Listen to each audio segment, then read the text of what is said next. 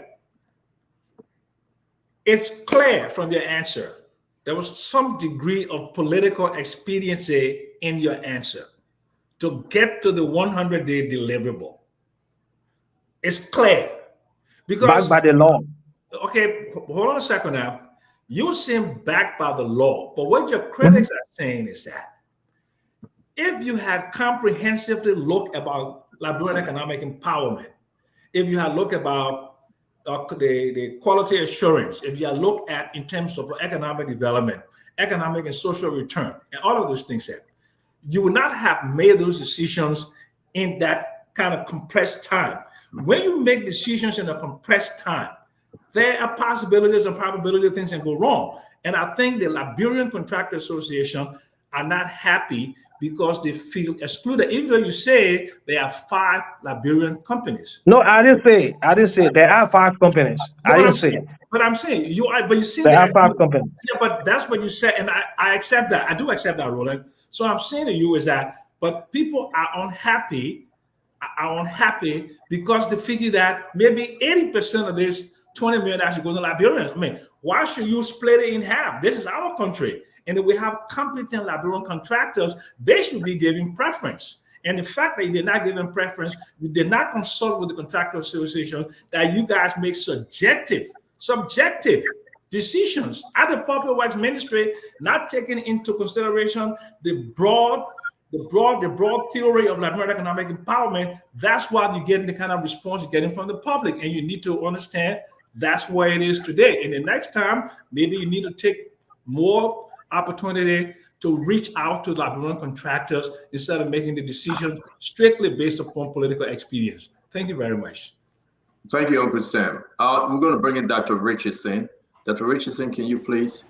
Yeah, Minister Giddens, I just want you to know that we were concerned about the Liberianization policy, making sure that a lot of Liberians get contracts. So I'm happy that you explained that 5 out of 9 of your contractors are Liberian-owned companies. So I think that's a good progress. Okay, I would like to see 9 out of 9 or 8 out of 9. But I think Dr. Richardson, sorry, can I interrupt you? Because let me ask to your question, Dr. Richardson, let me show this thing. If you can see this, Minister Giddens, we have Chico, SSF, we have Chico again, West Africa. Is this the list you are talking about, 1 out of 12? To point out the Liberian company that is on this list?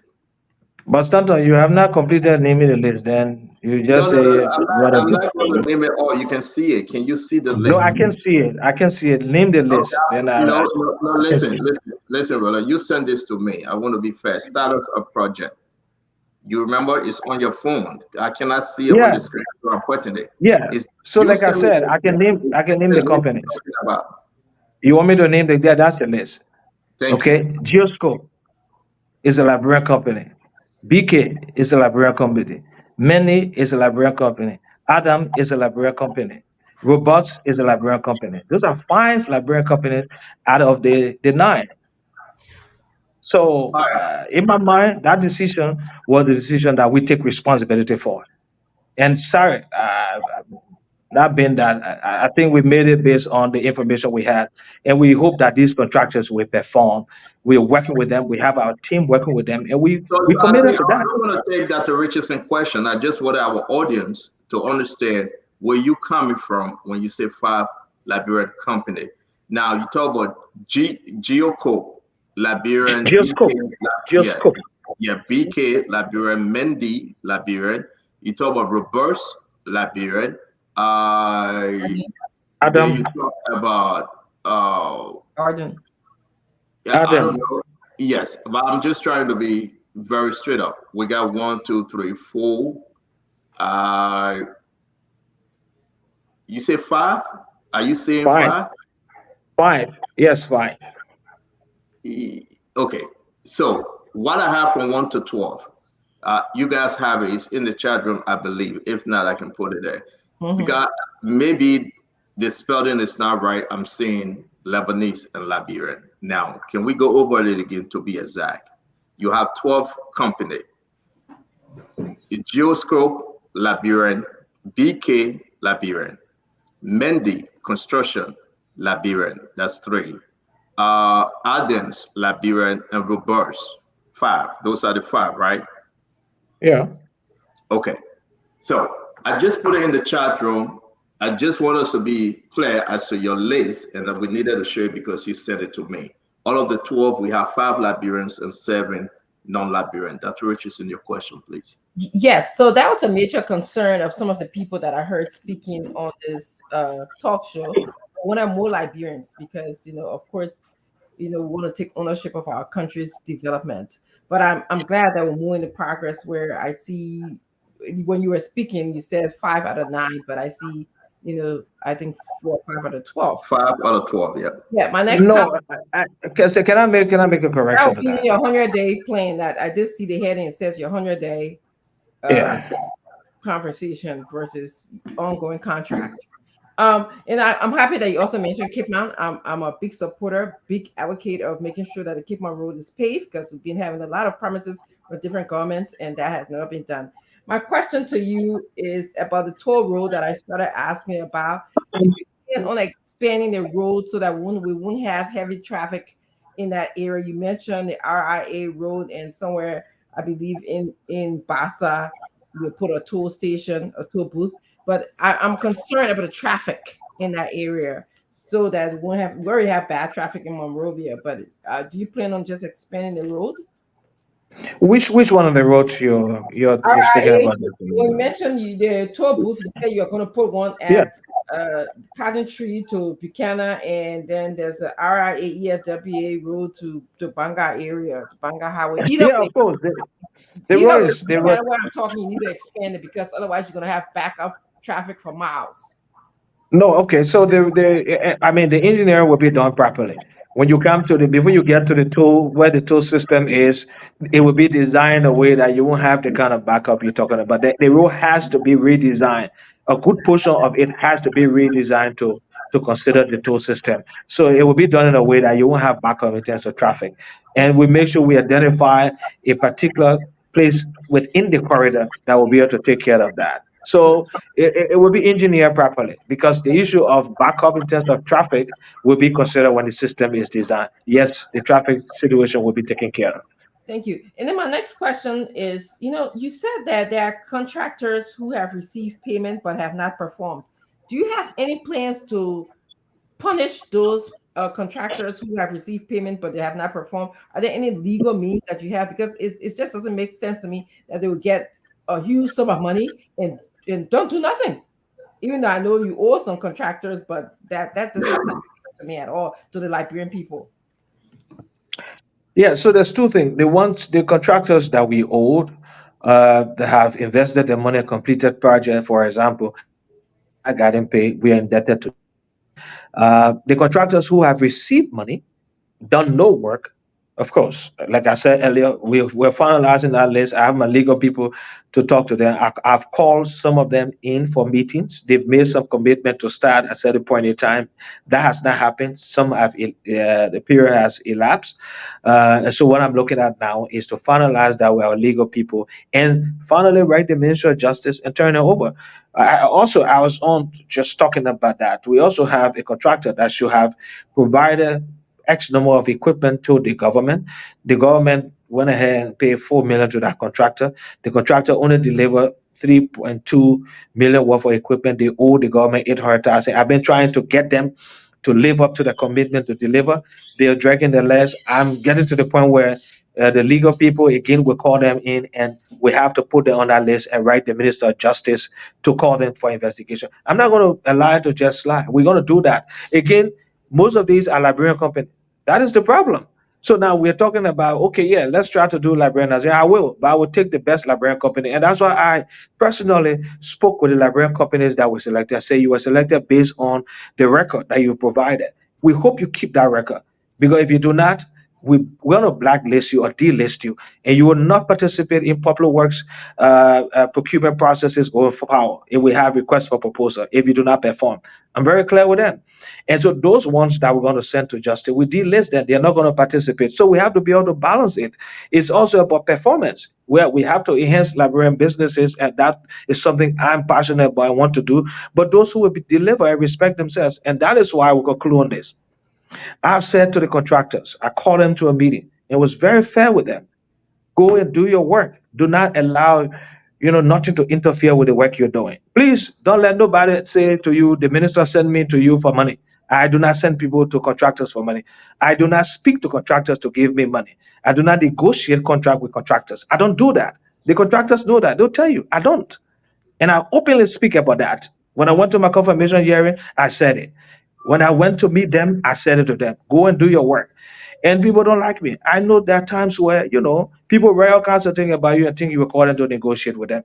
I will not do that. I'm not the person who will get involved with that because I have nothing to hide. What I do is open, and I feel it's an opportunity to serve the country. We have to clean up the sector. All people know about public work is people go there to get rich and keep back. No, I don't. And I will make sure we provide that kind of leadership at public works. It's not going to work. And that's why I speak openly about corruption. I'll let my colleagues ask the question. I have a Thank question. you very much, Dr. Richardson. Bogo, it's good to have you on Spoon Talk. We will discuss everything today that you ever heard us say on this show, because it is important, whether true or false, for you to give clarity. Let me bring in UJ Fadika. Again, I'm enjoying the conversation so far. I'm a little confused. This question may be a little naive, but I want you to walk us through this process. I would like to understand why these companies were not paid. Is it due to where the fund disbursed and misappropriated? Was it lack of funding? How did this happen? How is this happening? How is it that we're able to hold this company millions of dollars when some of these money were either captured in the budget or raised earlier? So, Fadiga, this is why I'm trying to do review. And my thing is, first, we're not going to go into new contracting except with the intervention in the corridors for now. We have to try. Sometimes the decisions are political. I want to be, technical and administrative in the things that I do. I will not select who I pay and who I don't pay. Sometimes contractors get their work done and they have to go negotiate to get the pay.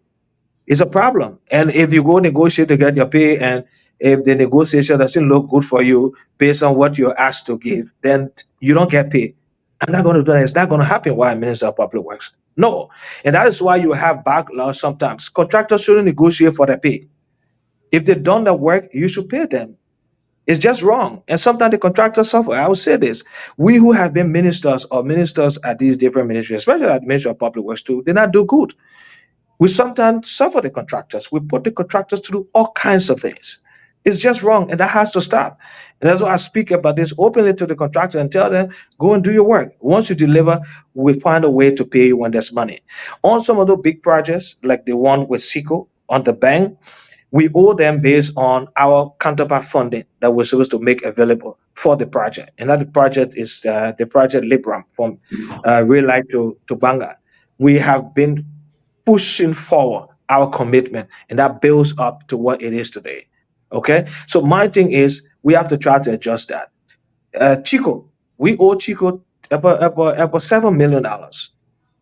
That project that they completed. So, for example, like the police academy project, it's a project that been completed a long time. You still owe we still owe them on it. The Banovik Keba project, that road has not been completed 100%. But for the last 6 years, the last government did not pay Chico a dime on it, and they are invested almost 80% on that project. That's just wrong. I want to Now, know my why. thing is, Give it your expert opinion. Why? Why? Is no, it I lack mean, of this is what I'm yeah. saying. So for example, the last government come and I learned jokingly, I don't know why that was true, but let me just say what I heard. I know this project was a project that started by the last government. We're not going to pay on it. No, what I'm doing, I'm not making that decision, but I'm revisiting some of the projects. So if there was a road project done, set up and has started or have not started, and I feel those rules selected did not make or will not make the kind of impact inside the community, we'll reorder that. But all the projects that we met, I'm trying for us to complete it in terms of payment. And that's why I'm saying we're not going to get involved in new projects, because I could come now as Minister of Public and say, okay, we're going to do our own new roads. The ones that were done, they were done by the citizen government. We're not going to be responsible for that. But it has accumulated some debt already. And we continue to do that. Then we build portfolios of domestic debt to our local companies and also companies that have invested here, and we just keep owing them. My thing is we have to wear that out. So we reduce that by not getting involved with new projects for now and try to offload some of the old projects. But it's also, the managerial decision that's made. So, Roland, let me ask you a question, and we'll go to Ava. Then, real quick. Oh, sorry. Second question, though. Yeah, but Fadiga, let me just join me real quick. The old project coming from CDC government, are you doing the same, continue with the contract that was given to them, or you add it on if you are continuing with the old project? So what we are doing, we are reviewing some of the contracts, okay, because we're reviewing some of the contract, and we're also reviewing some of the unit rates on the contract to see, whether it is, comparative. I mean, we're looking at that because there are some contracts that we see, especially for lightning. The Ministry of Public has been responsible for installing all the different solar lights everywhere. We are looking at the unit rates and to be sure it's fine. Sorry to interrupt you again. Say you brought up electing. Those contracts that were given to folks for election purposes, some of which they gave them contract on a roof coker. The road fund issued the money. We had a discussion before.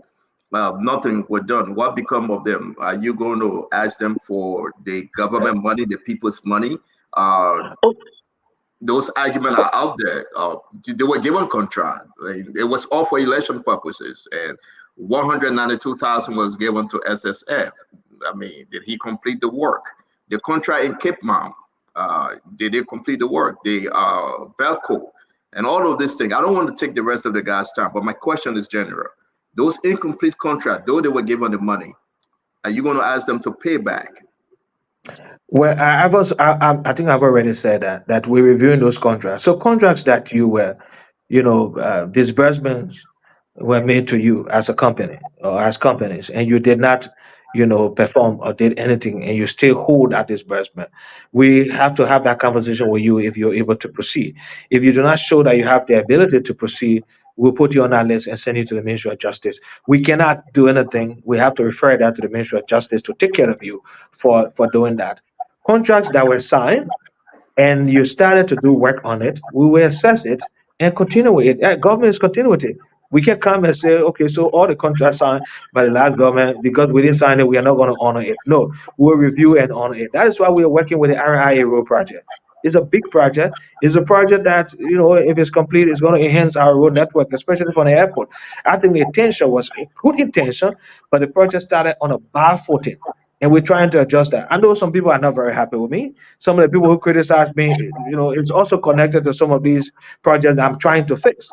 I'm trying to fix it in terms of the financing, in terms of the work. So some people are not very happy with me, but that's okay. I accept that. But we have to fix it and allow it to work. Where we can fix it, we'll make sure we push that to the Ministry of Justice to help us to fix it. Thank you, Roland. Fadiga, your second question. My second question, I want to revert back to that toll booth. Toll booth comes with economic impact. One of the things that it does is that it increase transportation costs for individual, small businesses, and some of these things disproportionately affect lower income, which is majority of our population. How do you plan to mitigate that? So, Fediga, I mean, if you look at so generally, I would look at one of the analysis that was done, and the rates that were proposed for vehicles. So, like a taxi, taking passenger, if you pay $1.50 for toll, if you disaggregate that amount across the transportation cost for each of the passenger in there, you're talking about anywhere around maybe it's 25 cents and 15 cents or so. Again, you are in developed countries. You know that people pay to build their roads and to maintain their roads. And if only we can manage the money, that's why I'm concerned about the road fund and to be sure that we do what is right, because the people are already paying 30 cents. There's 30 cents on every gallon of petroleum product that's bought, of course, spread across the cost of transportation. But now we do a toll system and also put that on the drivers to pay $1 or $2, for example, pass it through a toll system.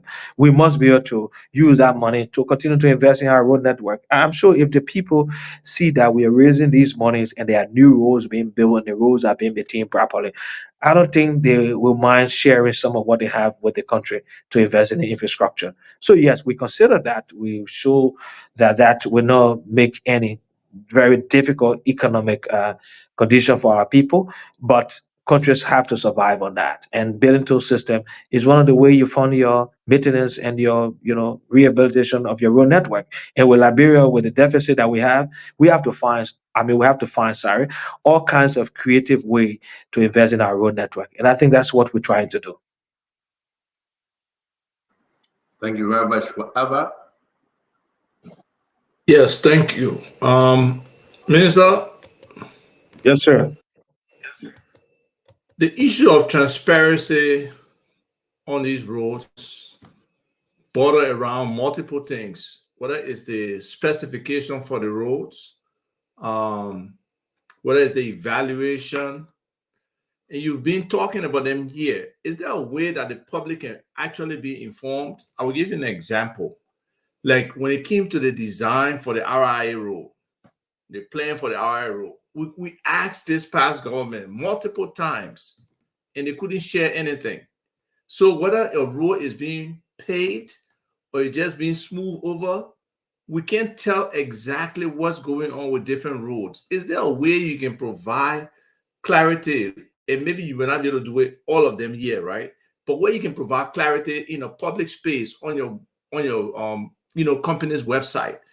This company had this road contract, was supposed to do XYZ, they were paid XYZ, they completed 60%, they still holding this, or we owe them X. Is that a way to really bring transparency? Because these are huge amounts we are talking about here, and it seems like there's some back and forth that the public don't understand. So, so Isaac, we are doing a cleanup of the system. Today, I was before the joint committee, the Waste, Means and Finance, defending out, budget in terms of the expenditure component, and there's a whole a listing on these projects and what we've done. Now we're doing an in-house cleaning.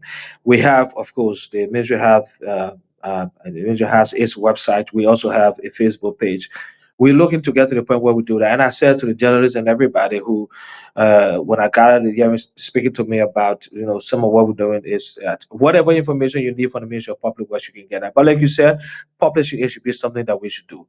Even on the road. So, for example, like the RIA And road not project, to we're trying to. interrupt you. When Julie Moore was there, I sent a Freedom of Information Act request to him when they gave those authority to proceed for 110 million. And no response came out of the public works. So I'm glad to hear you say that if we request information, we'll get it. Thank you. Well, go ahead. But let me make a correction. Judy Moore, when I was deputy minister and Judy Moore was minister, the issue of 100 million letter to proceed did not happen when we were at the Ministry of Public Works. Okay, that was not when it happened.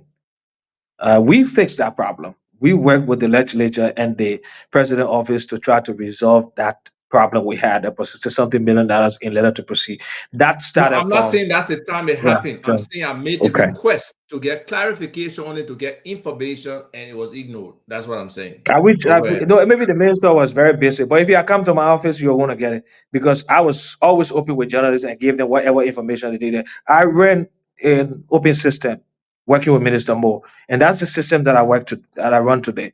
Any information you want for public works, chief, you get it. Take it from me. Contact me directly. I'll take your word for it. We'll test it. I will definitely engage you directly. Thank you very much. So let's go ahead. Now you get your second question, Isaac. Yes, my second question. Is there consistency around the specifications of how roads are being built? Because sometimes maybe we expect a 4-inch pavement or 8-inch pavement, and we see another thing. We see some roads that the erosion or they're not compacted enough, the potholes that are created fast, even while they're in progress, while some roads seem to sustain and they build right. So what is the inspection system that you have, or the quality control, or any of those things that can really make sure there's some consistency across roads and they are being built the right way? So it depends on the specification of the road, like you said. So it could be, if you're doing a seal chip, which is not a full asphalt road. It could be you get to the point where you've done your basic priming and you just put a 2-inch layer of asphalt to cover that base that you created after priming, and that could be just a single chip. Okay, a seal chip could be just 2 inches. If you're building a full asphalt road, of course, you have to do up to 4 inch in terms of the asphalt. The binding course, which binds the road after you've done your priming, and then you do the additional 4 inches layer to seal the road, which would be the wearing course. So it depends on the specification. Some of the corridors you build, you could likely do one layer, and it could be just 4-inch after you've done your subgrade, your base course, and come up to the level where you're now, doing your priming and then putting on the binding course. You could do the binding course and stop there if you want to, but it's not going to be a full asphalt road, because that could be impacted by the weight of the vehicle or whatever weight on the road. So the specification will be based on the road you're building. Some of the roads are single chip. So, for example, if you're riding on a road from Kakata to Bum Mines, I showed that already spoke about Bum Mines. So I showed you went there before. That particular road is just a single. It's a seal chip. It's just a single chip. It's not a full asphalt road, but it lasts. It's still there because there's not very heavy traffic on it. And if you put in place a proper drainage system, you do that. So these things can be done if you have less money and you want to expand, your investment on a road network. So the specification it depends on the type of road you want to build. You want to build a full asphalt road, then you have to have double layer. You want to build not a full asphalt road, but just a single chip, maybe in a community, for example, that may not have the kind of weight. Then you can expand, the corridor that you're able to do or the kilometer you're able to cover. So if you have money to do 10 kilometers, you could do 20 kilometers by doing a single layer. It depends. But if you But do a we very have a good base, standard you Thank you can inspection very do much. that. system for Let's that. bring in Conor Gray real quick, guys. We're begging you guys. Let's bring in Conor Gray because it's 7 o'clock, 11 o'clock in Liberia. Let he ask his two questions. When we have time, we'll come back to you again, Abba, please. Conor Gray? Roland, I really support the idea that we should not commingle the funds that come from the road fund with that of the general, account of the government, because that would disaffect your work tremendously, and so I'm a fan for that. So I support that. Well, let's hang with the road fund. I'm an employer.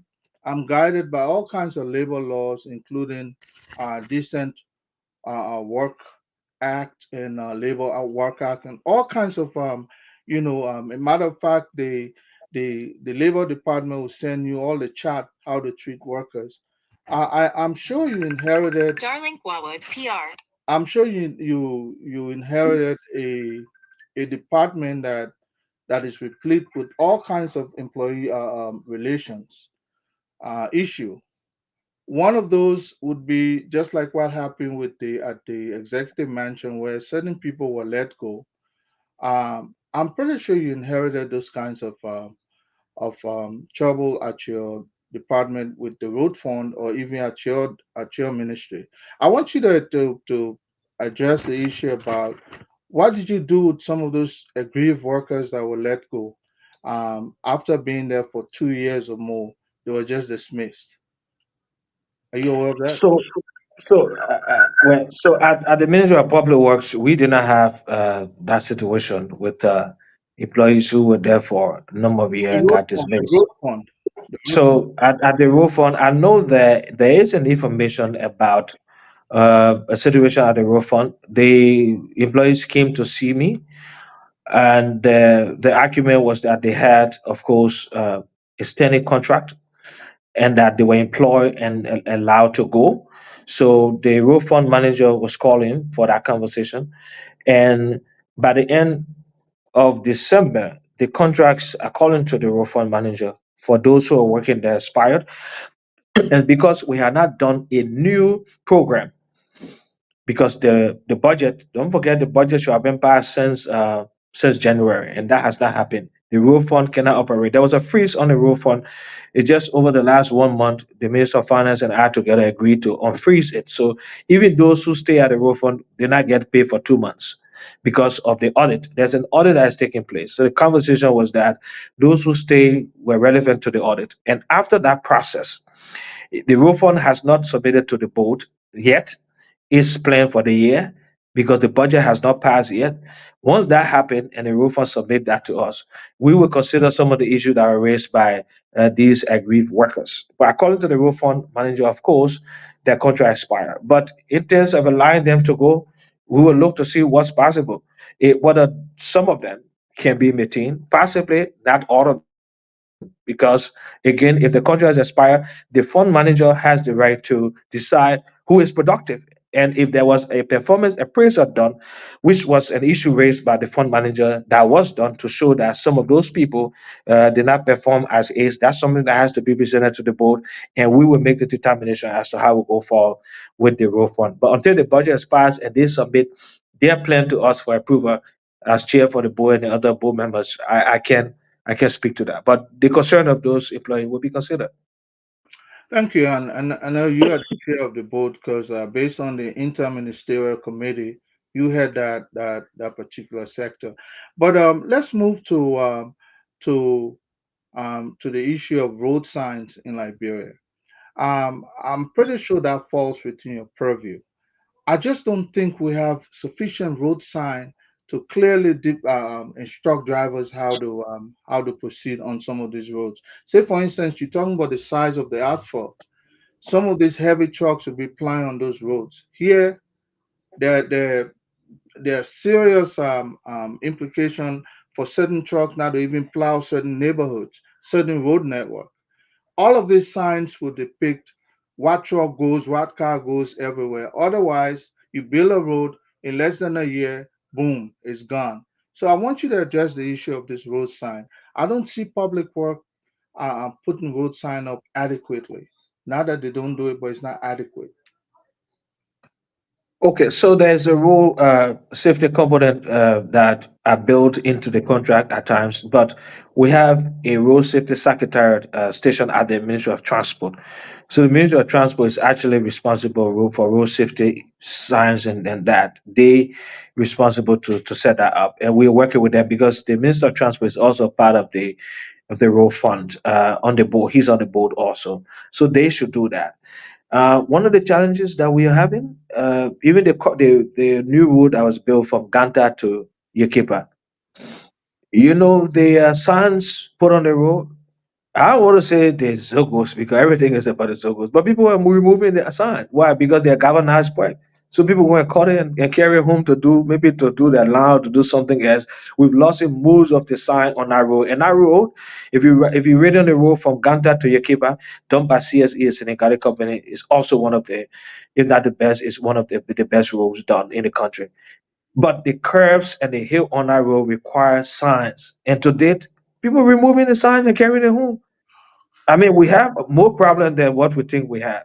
And I was just saying to my colleagues at the ministry, maybe we have to begin doing concrete, a stall to install the sign and print it on it so people can root out the concrete and carry it anymore. Because if they're not taking the governor's pipe and carrying it home and think they should use it for something and they remove the road sign, then it's a problem. So yes, on some of the corridors you will not see that. Even in Monrovia, on the in the single area, people removing the signs.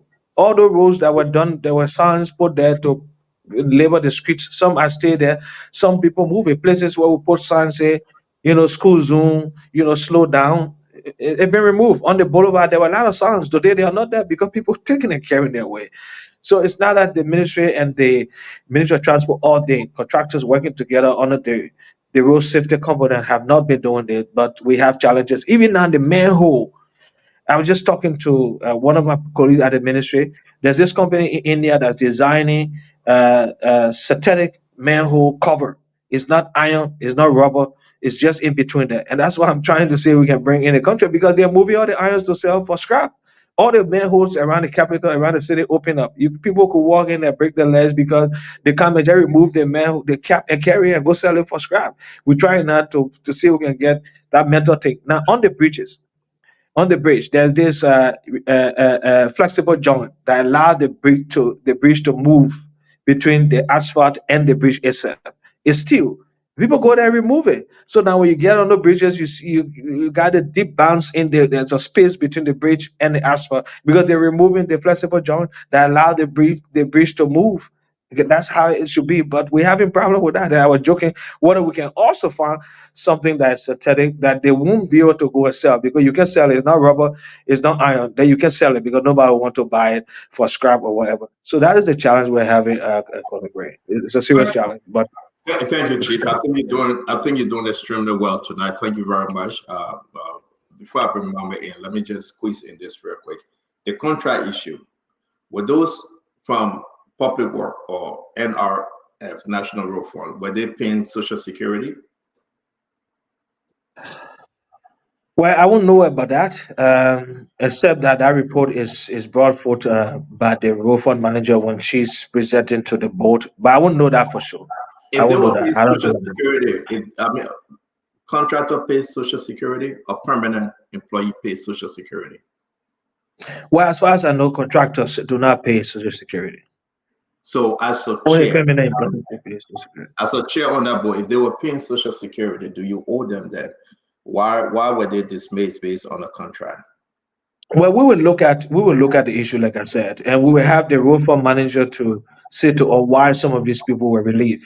I know we had an initial conversation at one of the board meeting, and she was clear that there were performance appraiser done with them, and many of them did not and refused to even participate in the performance appraiser. There were things they were asked to do and they did not comply. She has to present that to us finally when she presented her budget on this issue. And those So, who did, Barbara, let me those who did, interrupt. Let me the the interrupt you. board the board will definitely intervene But for the sake of having them, protected. But we're not yeah, will not violate their but rights. minister, Allow that to happen. yeah, minister, they met you.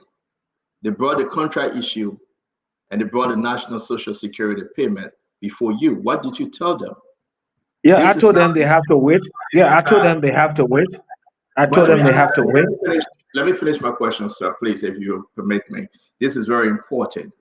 They were laid off based on the fact that the contract expired December of 2023.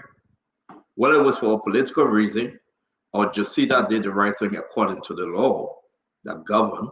But these guys, some of them, pay Social Security. The argument that they took to you and Burma family and Burma Kamara, listen, we were fully employed, permanently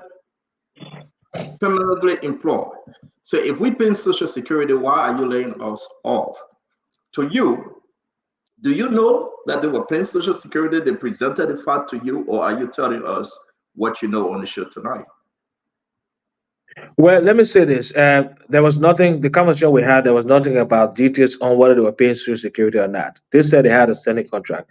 And I spoke to the road fund manager. The conversation to them was that you have to wait until we complete this process of audit. And then, because the budget for the road fund has not been approved yet. Like I said, we had a freeze on the road fund for almost 2 months.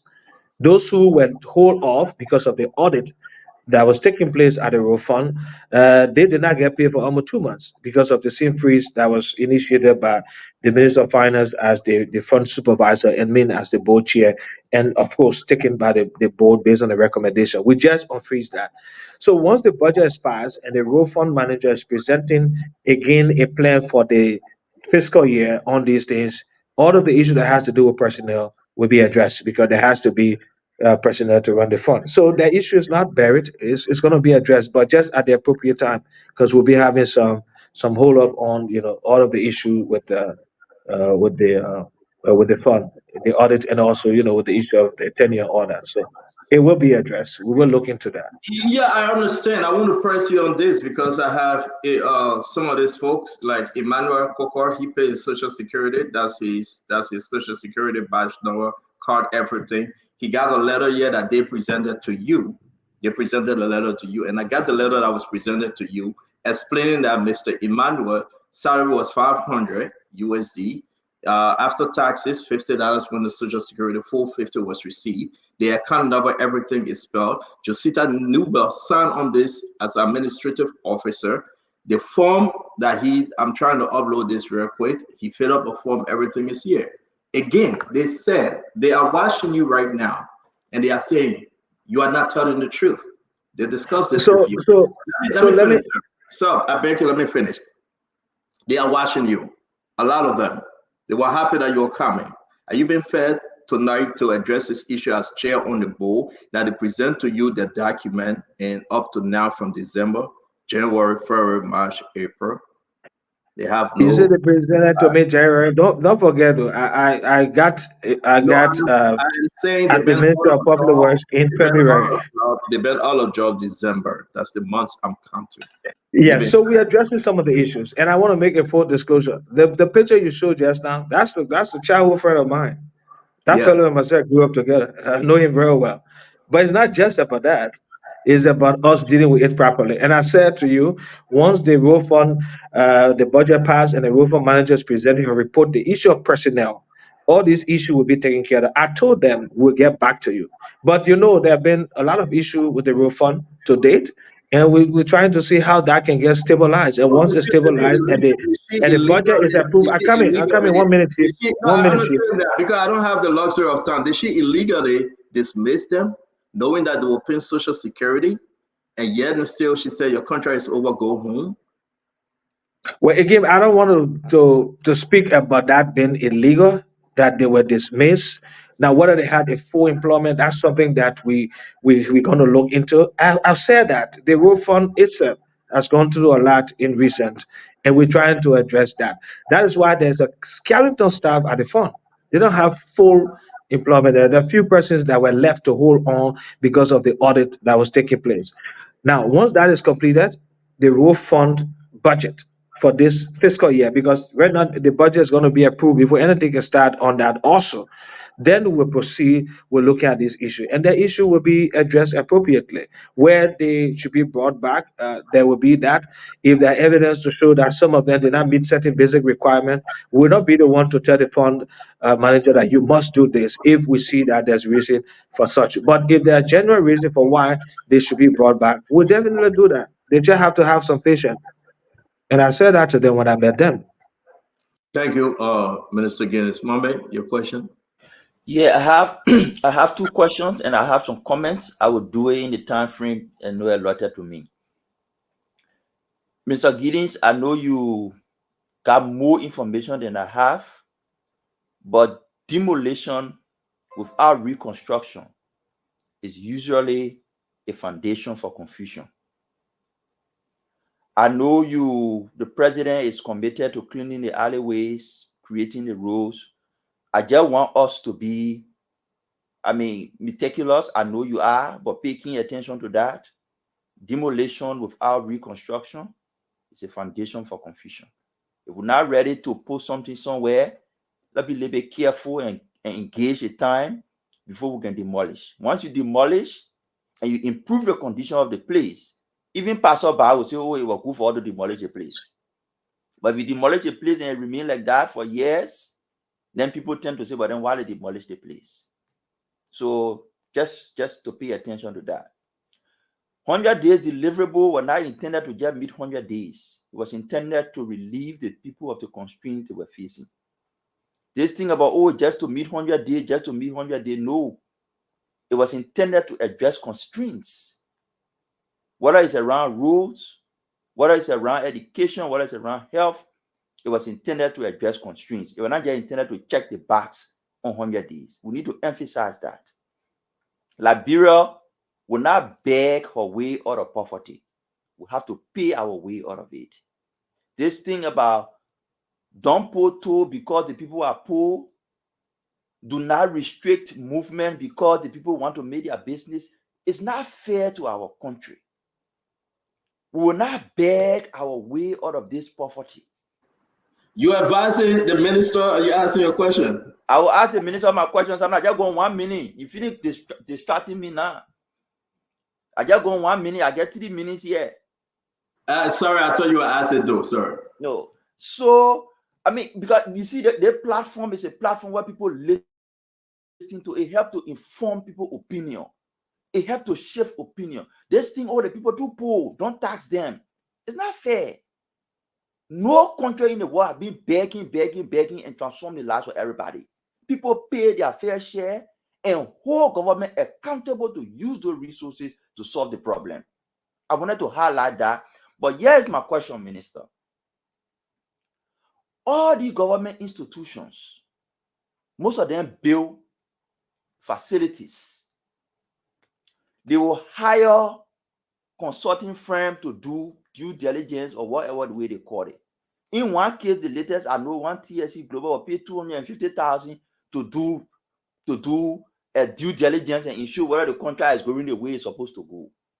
But we have a Ministry of Public Works. We have engineers. My question to you is, how can the Ministry of Public Works work with these government institutions that are building all these facilities on their own to reduce the cost? That $250,000 used to hire consultant to just go and check whether the contract is going in line. The Ministry of Public Works could do it. What are your thoughts about it? How can the Ministry of Public Works integrate its engineers into these public cooperation construction or building to ensure that costs are reduced and those resources are directed? $250,000 can pay 2 schools. If the Ministry of Public Works had employed a contractor there to go and do due diligence and save $250,000 to build 2 schools, what's your thoughts about that? Okay, so let me speak to the first one on the demolition. No, so as we do demolition, we are clearing the alleys. If you see what we're doing, we have the front end loader, we have trucks are there. So as we demolish and remove the debris and take them away and open up the alley for people to use.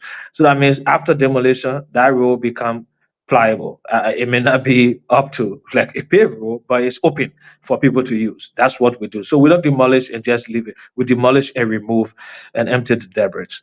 On that question, look, there's two way it happens.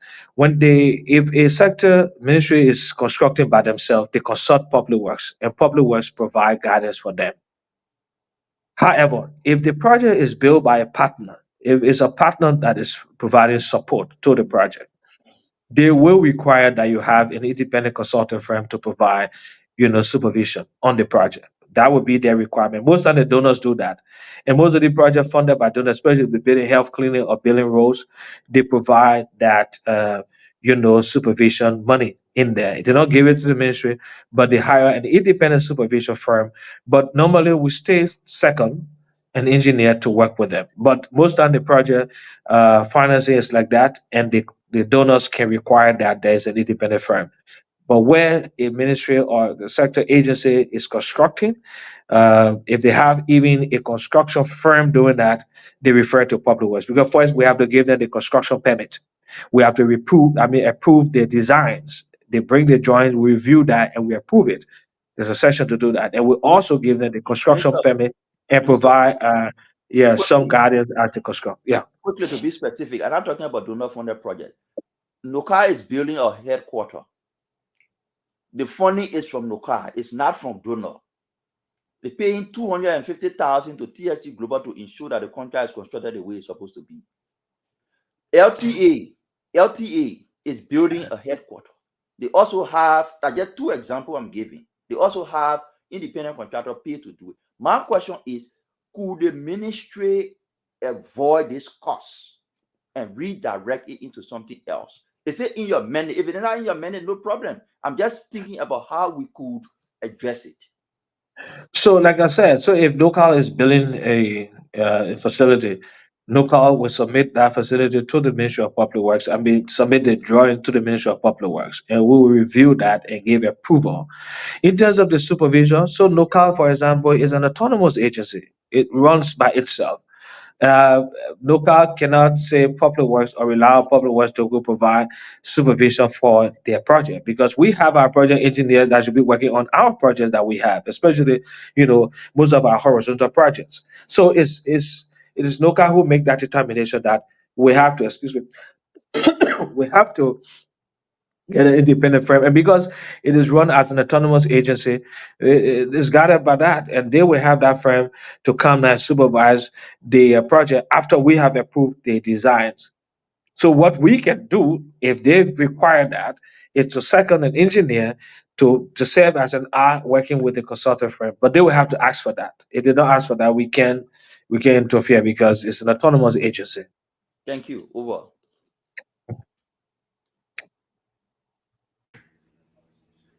Oh, I don't know where Stanton went. Who's next? Was there anybody he mentioned? Uncle Sam Jackson.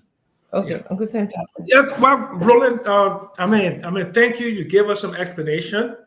I think you need to do more public information, more collaboration with the Liberian Contractor Association, because they're the ones that are complaining, and they're the ones that screaming the loudest. And I mean, I know about limited capacity among Liberian contractors, and I know some of the social problems in terms of inability to deliver on time and all those issues that we have. I think you should. I mean, if you haven't decided yet to meet with them, provide some explanation, and then we'll go ahead. Look, but it is clear to me that every one of us, I mean, new government, still getting their feet wet, and like we have a national transport master plan. You're aware of that, right, Roland? The national transport master plan. Yes. Okay, so what I'm saying is, I think you guys need to like work along with that, and and what are your thoughts about maybe revisiting the national transport master plan and bringing it up to date? And because you can't just talk about building infrastructure and just concentrate on roads, right? You have to do roads, you have to do airports, you have to do rail, you have to do other. And then in terms of energy, it's not just hydro, okay? It's solar, it's biomass, it's all kinds of stuff. So do you believe that sooner or later you guys going to integrate a national transport master plan into a comprehensive economic development plan for the country that we can sell not just to donors but to the private sector participants? Because really the way you talk about the fact that or this limitation of the borrowing on concession and then the give conditionality, we're going back to another extended credit facility program. To me, those are all restraints on economic growth. So I'm just basically appealing to you all to just look at the larger picture and to integrate your development plan, national transport master plan, and to have an infrastructure program that can be funded by private finance capital. And there's some other ways that you might want to look at too. For example, like securitization of Liberian minerals, which is like bilateral construct, right? Minerals for that whole thing about the Angola mode. We can look at it. We can look at some other stuff. So I just want you guys to just be thinking about that. But thank you very much. Good answers. Okay, you satisfy me, but you need to go and satisfy the Liberian contractors out there because they're not happy. So, Roland, thank you, Uncle Sam. Let me ask my last two questions. I appreciate you coming on Spoon tonight. It's always good to have you coming to talk for yourself. Indeed, we beat on you and we beat on other ministers. That's what we do. We say, Stanton, our common Spoon. That's our program. I will allow Liberian people to hear me now. Have you worked under Madam Salif government with SSF? Well, again, so, of course, we met. SSF has been working in this country for many years prior to me going to the Ministry of Public Works as Deputy Minister. You always have SSF because it is a construction company registered under the laws of Liberia as a quote unquote, of course, Lebanese owner, but also a Liberian company. So it's been here. And of course, you will always interact with SSF once you're at the Ministry of Public Works because they are one of the companies that do work for the country. We have other Liberian companies that are doing well also. You're satisfied. I want to stick with SSF, Minister. Have you, the Minister of Public Work, Liberia as a whole, how much do we owe SSF for completing? So I sent you that list. I think we owe SSF anywhere around 10 million for different contracts and those are contracts that they've delivered on the milestone, and we are yet to pay them. Yes, we owe them. The Liberian people on contract that they didn't complete, but they were fully paid. I don't know of any contract that they were fully paid and that they didn't deliver on. Not any contract. I don't know about that. On all of the SSF contracts, do you, from the past government, are they done? I mean, are they okay, or are those are some of the contract we have to pay them for again? What is the message here? I gave you the contract after 6 months, and I have to re-give you that contract again because the contract from Gardensville Road to Chicken Soup Factory that I gave you after 6 months, it messed up. Do you go back and give them contract again on the same spot? So I know what you're talking about, and if it's on, rehabilitation of gravel road, if you issue the contract to the contractor and you do not give the contractor what the contractor needs to proceed, then the contractor will start and stop. And if you don't pay them, that road deteriorates. And that's what I'm trying to make sure, even with 100 days, once they hit the milestone. I come in, Chief. I come in. And so even on the SSF and like any other project, that's what we're trying to do. So like the contract, let me tell you this contract from Vonjoman to Fuya. It was a contract issued by the last government. They already had that contract. I think they were disbursed not more than 20% to start to work. When they did up to when they should have been paid, it stopped. There was no payment made. So they just stopped working and that contract deteriorated. So if they did not get payment, they won't work, especially when they completed. So when we took over, we couldn't allow that road to remain like that. And we couldn't go ahead now and continue with that contract because it would not be good. So we revisited the contract and modified it to have it a part of the 2 years maintenance, full maintenance contract. And this is a problem that we have as a government. The contractor can be paid money, 30%, they go and raise 35%, they work up to 65%, then you're not ready to pay them. Now, if it asphalt road, it could last. Like I said, the Bannersville Keba road, for example, we owe the contractor almost 11 million on that road. And that road was built since 2016. But we owe that contractor almost 11 million. But because it's an asphalt road, it stayed there, but certain portions deteriorated. If you were just in Monrovia recently, from the Bonneville Junction, from the Japan Freeway, further down, like almost close to 2 kilometers, it's deteriorated because it's only one layer. The full asphalt was not done properly. We have to address that. But if it's a dirt road, it will even be worse than that. And that is why we created this program for consistent maintenance for 2 years. We meet in the corridors, and the project changed that in terms of what we want Apple-based performance. So you have to work within the 2 years. The road have to remain pliable. You can stop, but we have to meet up with our own obligation. If we don't meet up with it, the project will collapse. And that's what I'm trying to make sure we can do, so that the road remain pliable. Because if they get to milestone and we don't pay them, they will stop working. And of course, the road will deteriorate. You can blame the contractor for that. And that's so sorry, Minister. So that's the excuse, right? The past No, government. it's not excuse. No, it's not excuse. It's technical. Let me say this. SSF or any company will come to you and say, listen, CDC government didn't give our money on time. We couldn't complete the project because they owe us. We cannot move forward. It should have been for 6 months. 6 months expired. The road went back to square zero. That's the message out there. Chief, I said it to you. If you have a commitment to the contractor to deliver when the contractor has completed, if you don't pay it and they stop work, you can hold them responsible. The road will deteriorate. You have to live up to your commitment as the government. If you don't do that, the road deteriorates, especially for dirt road. It will deteriorate. And at the end of the day, you can't blame the contractor because the contractor met up with the master and said, pay me so I can complete. And you don't pay them. What do you expect them to do? So This is what the problem is, Chief. And it's not only SSM, it's with many companies, okay? Especially the ones that receive money and work. I'm not talking about the ones that receive money and do not work at all. That's a different case. But those who receive money and work, you have to be able to live up to the commitment. And the only reason why the road lasts is that, like I said, the road that goes into the Peace Island was done by SSF. It's about 90-something% complete. But it's still there today because it's asphalt road. The government has not paid a dime to SSF yet since they completed that project.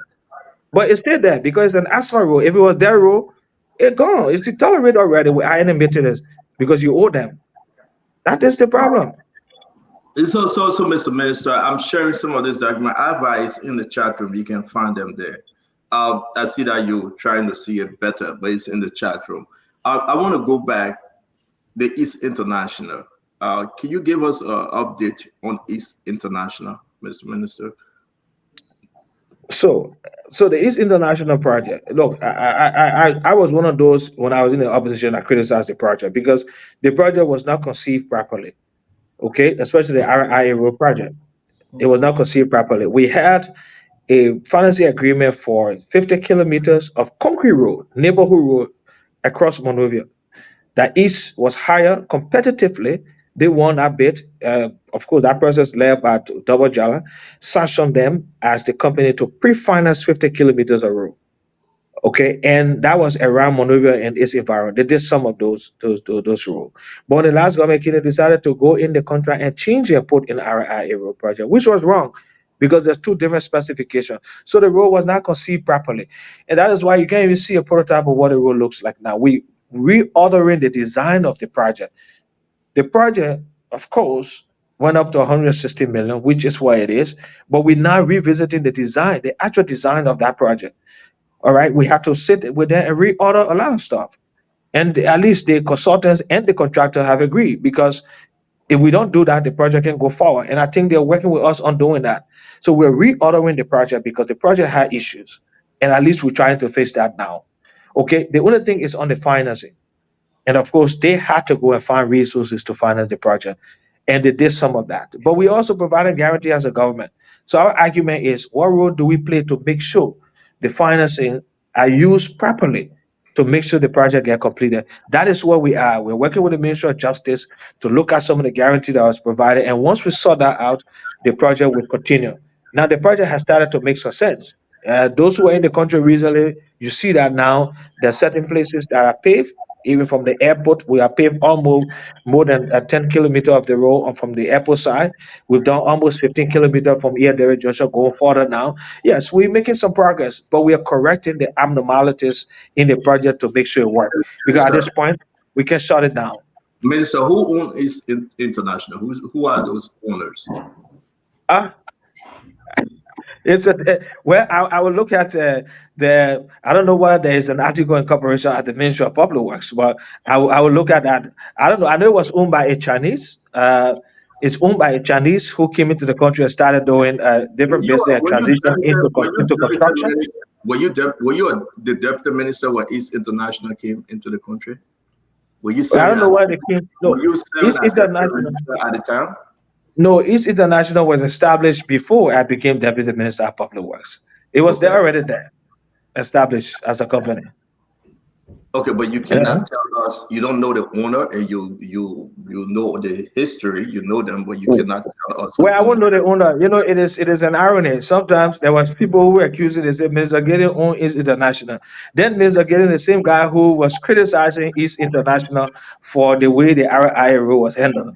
You know, so yeah, I know all of this come with all of the criticism that I will make on the project. And that's what I'm trying to stay to make sure that project get connected. But the owner, of course, a Chinese who came to Liberia and thought to transition from doing other business into construction. And I think he was able to do that successfully. So that's where it is. But it's a company that is here and owned by a Chinese and maybe others. But I don't have access to the article incorporation to know exactly who the owners are. Somebody playing something. Can you mute? For more information. All right, this guy can be so distracted. I'm sorry. Sorry for that interruption, Minister. Let us go back to East International. That's the last one. You guys will come in. So again, I just want us to be on the record. East International approved September 5th, 2017. I have the document. I'm about to share it. Those that sound East International, of course, the then Vice President Jose Yemabwaka, the Secretary of the Senate, the Speaker, House of Representatives, then the Chief Clerk, Madam Sally, signed it on the 5th, 20.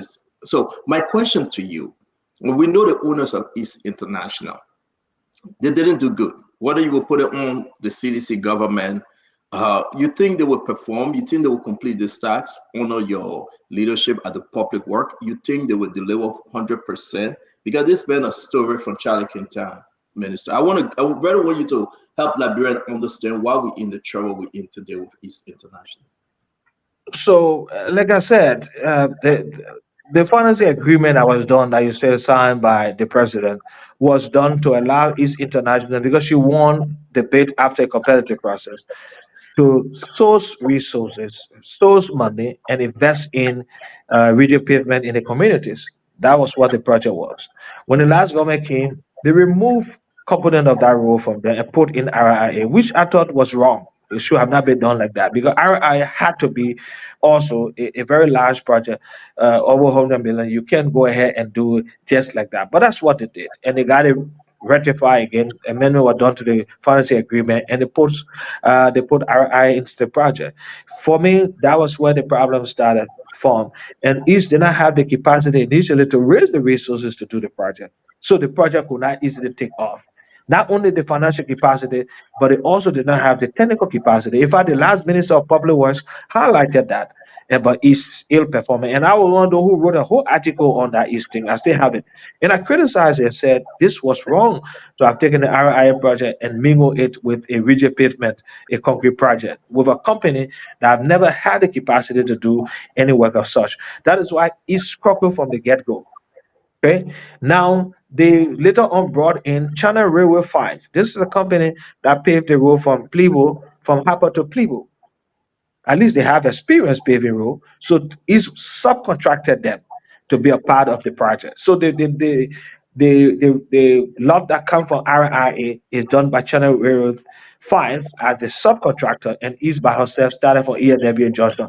So gradually over time, they've brought in a lot of other people and they developed the capacity to begin doing the work. So they're making some progress. Now, what we did was to review the project to make sure they stick with the designs, correct some of the abnormality in the project, which we've done working with the technical department and the consultants and the contractor.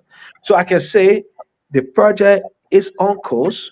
We are hoping that we are able to do what we can. East have been able to source some money for the project, but the first money that was sourced, the government provided guarantee, and surprisingly, there was an issue with how the payment was done, was made to East on that project. We're fixing all of that. We're doing right now the project. The agreement has expired. We are now reviewing it and putting in some new safeguards for the project. We agree on some amendment with them and the consultant. They agree. So I would simply say we are fixing the project. Our intent is to work with them and make sure the project get ended because the government is already obligated by the fact that it was signed off on by the last leadership. So we will keep East International. That's the message. Well, yes, we can go ahead and remove East International because the thing is, they have been able to source some money by themselves. Today, the government has only paid them 19 million on the project, and they've done work that's more than that. So we have to be able to work with them because they've sourced additional resources for the project. Say it's pre-finance. So we have to work with them. But what we're trying to do is to fix it and put in safeguards. And that's what we are doing. They're not very happy with me. I know that. There are some people who may be associated with the project, not very happy with the stand I'm taking. That is why I'm also being criticized in different ways, but it's okay. What we're trying to do is to make sure the project works. And as Minister of Public Works, we'll make sure it works. Each will do what it's supposed to do, but we're not going to tell them we're terminating the contract because if we do that, it's going to be a disaster in terms of how we we proceed. can now say that there's, with the exception of the Chinese, because anyone else you know in government own or have share in East International? Which government? In this government, in the past government. Well, I haven't seen that. This is what I say. I haven't seen the article in corporation to know the shares and all that thing there. I can speak to that. I mean, I can speak to that. Well, the East International, you know, as per this document, they are owned by another group. No one Liberian owned East International or have share that you know of. Am I correct? I have no idea. All right. So I see the document. I haven't seen the document. I haven't seen, the article in corporation to know who are the shareholders. Okay, let me send it to you now. I have the article of incorporation, and I will give you the benefit of the doubt because I can ping you. You say you have not seen it, but you no, I believe I say I'm going to share the document with you. I don't want to ping you on it for you to say something, but you were at the ministry, right? And you've been as deputy minister, you've been monitoring East International then, right? Well, when you say monitoring, we were at the ministry. East International was a company that got a contract to work for the ministry, and the ministry worked with them at the time because they did some rich payment, which were works that they got completed. Yes, but on the issue of knowing who their shareholders are and all that kind of thing, I had no interest in that. My concern was the ability to perform. Who do you talk to right now going into meeting as to whether we can continue with East International? There's a Chinese his name is called one chairman, and of course they also have a black young Liberian, one Kelvin, who is also a part of their company. So whether he has share or not, that's something I don't know. But he works with them. Those are the folks you deal with. Those are the folks you deal with, correct? Yeah, they come into meetings. Yeah, of course, they represent the companies. Yeah. Thank you. Yeah. Thank you. We just listen. Prior to the election, we beat on East International. We said a lot, right? Yeah, we are dealing with East International again. But who knows better than you to say, well, we will continue with them because you believe that they will deliver for the Liberian people. Then we will hold you onto that. That's the reason why I put the East International question. I want to say, thank you very much. It's been a very, very unique show. We're going to ask just 30 seconds. You got one question each because we got to go. We got 17 more minutes to get out of here. We got to talk about the Nimba election. But from me to you, Roland, I say thank you for coming on Spoon Talk. Dr. Richardson, I see that you have one question. Yeah, I want to echo your sentiment. Thank you so much, Mr. Giddens, for coming on Spoon Talk and clarifying some of the issues that we were concerned about. My question to you is about erosion. I don't know the role of public work in the erosion of a lot of the beach properties, the beach area in our country. Pretty soon, if we don't pay attention to it, our country will be eroded. You know, there won't be any Liberia. Uh, is there any role that public work has to play in making sure that we maintain square miles that we have in our country? So no, except that if there is a construction of a retaining wall or protection of the beach, then of course we get involved. But the Ministry of Mines and Energy is responsible for that. The last government, when we were in the government unity party, we had a ban on sand beach mining, and it works. When the last government came, I don't know whether they lifted the ban or they were not paying attention to the ban, and people continue now to mine beach sand. I was just talking to the minister, sharing that with the Minister of Mines and Energy, that we need to go back to that ban. And that's how you see river sand mining started to sink in, because there was serious restriction on beach mining, which of course will undermine our beaches and even begin to affect our cities along the coast when it comes to with the issue of climate change. Yeah, so public work actually does not play it directly, except there is a construction taking place along that corridor to maybe prevent the erosion. Then, of course, we will participate. But like to stop people from doing that, it's mines and energy. How about the erosion itself that occurs because of climate Where change? You know, on roads, no, of course. like from Cape Master to Maryland is all beachfront, beach properties. Yeah, so it's mines and energy. So like I say, it's mines and energy responsible for that. Okay, thank you. Yeah. Madam, can I just close and leave? Yes, please do. Please do. I Okay. know you have dinner tonight with your wife. Happy birthday, by the way, Miss Roseberry. Thank you so much, Minister Giddings. Thanks for coming again. Let me echo the sentiments by my fellow panelists. Definitely, I'm glad that you brought up the issue about the RIA road. That blueprint you guys came up with.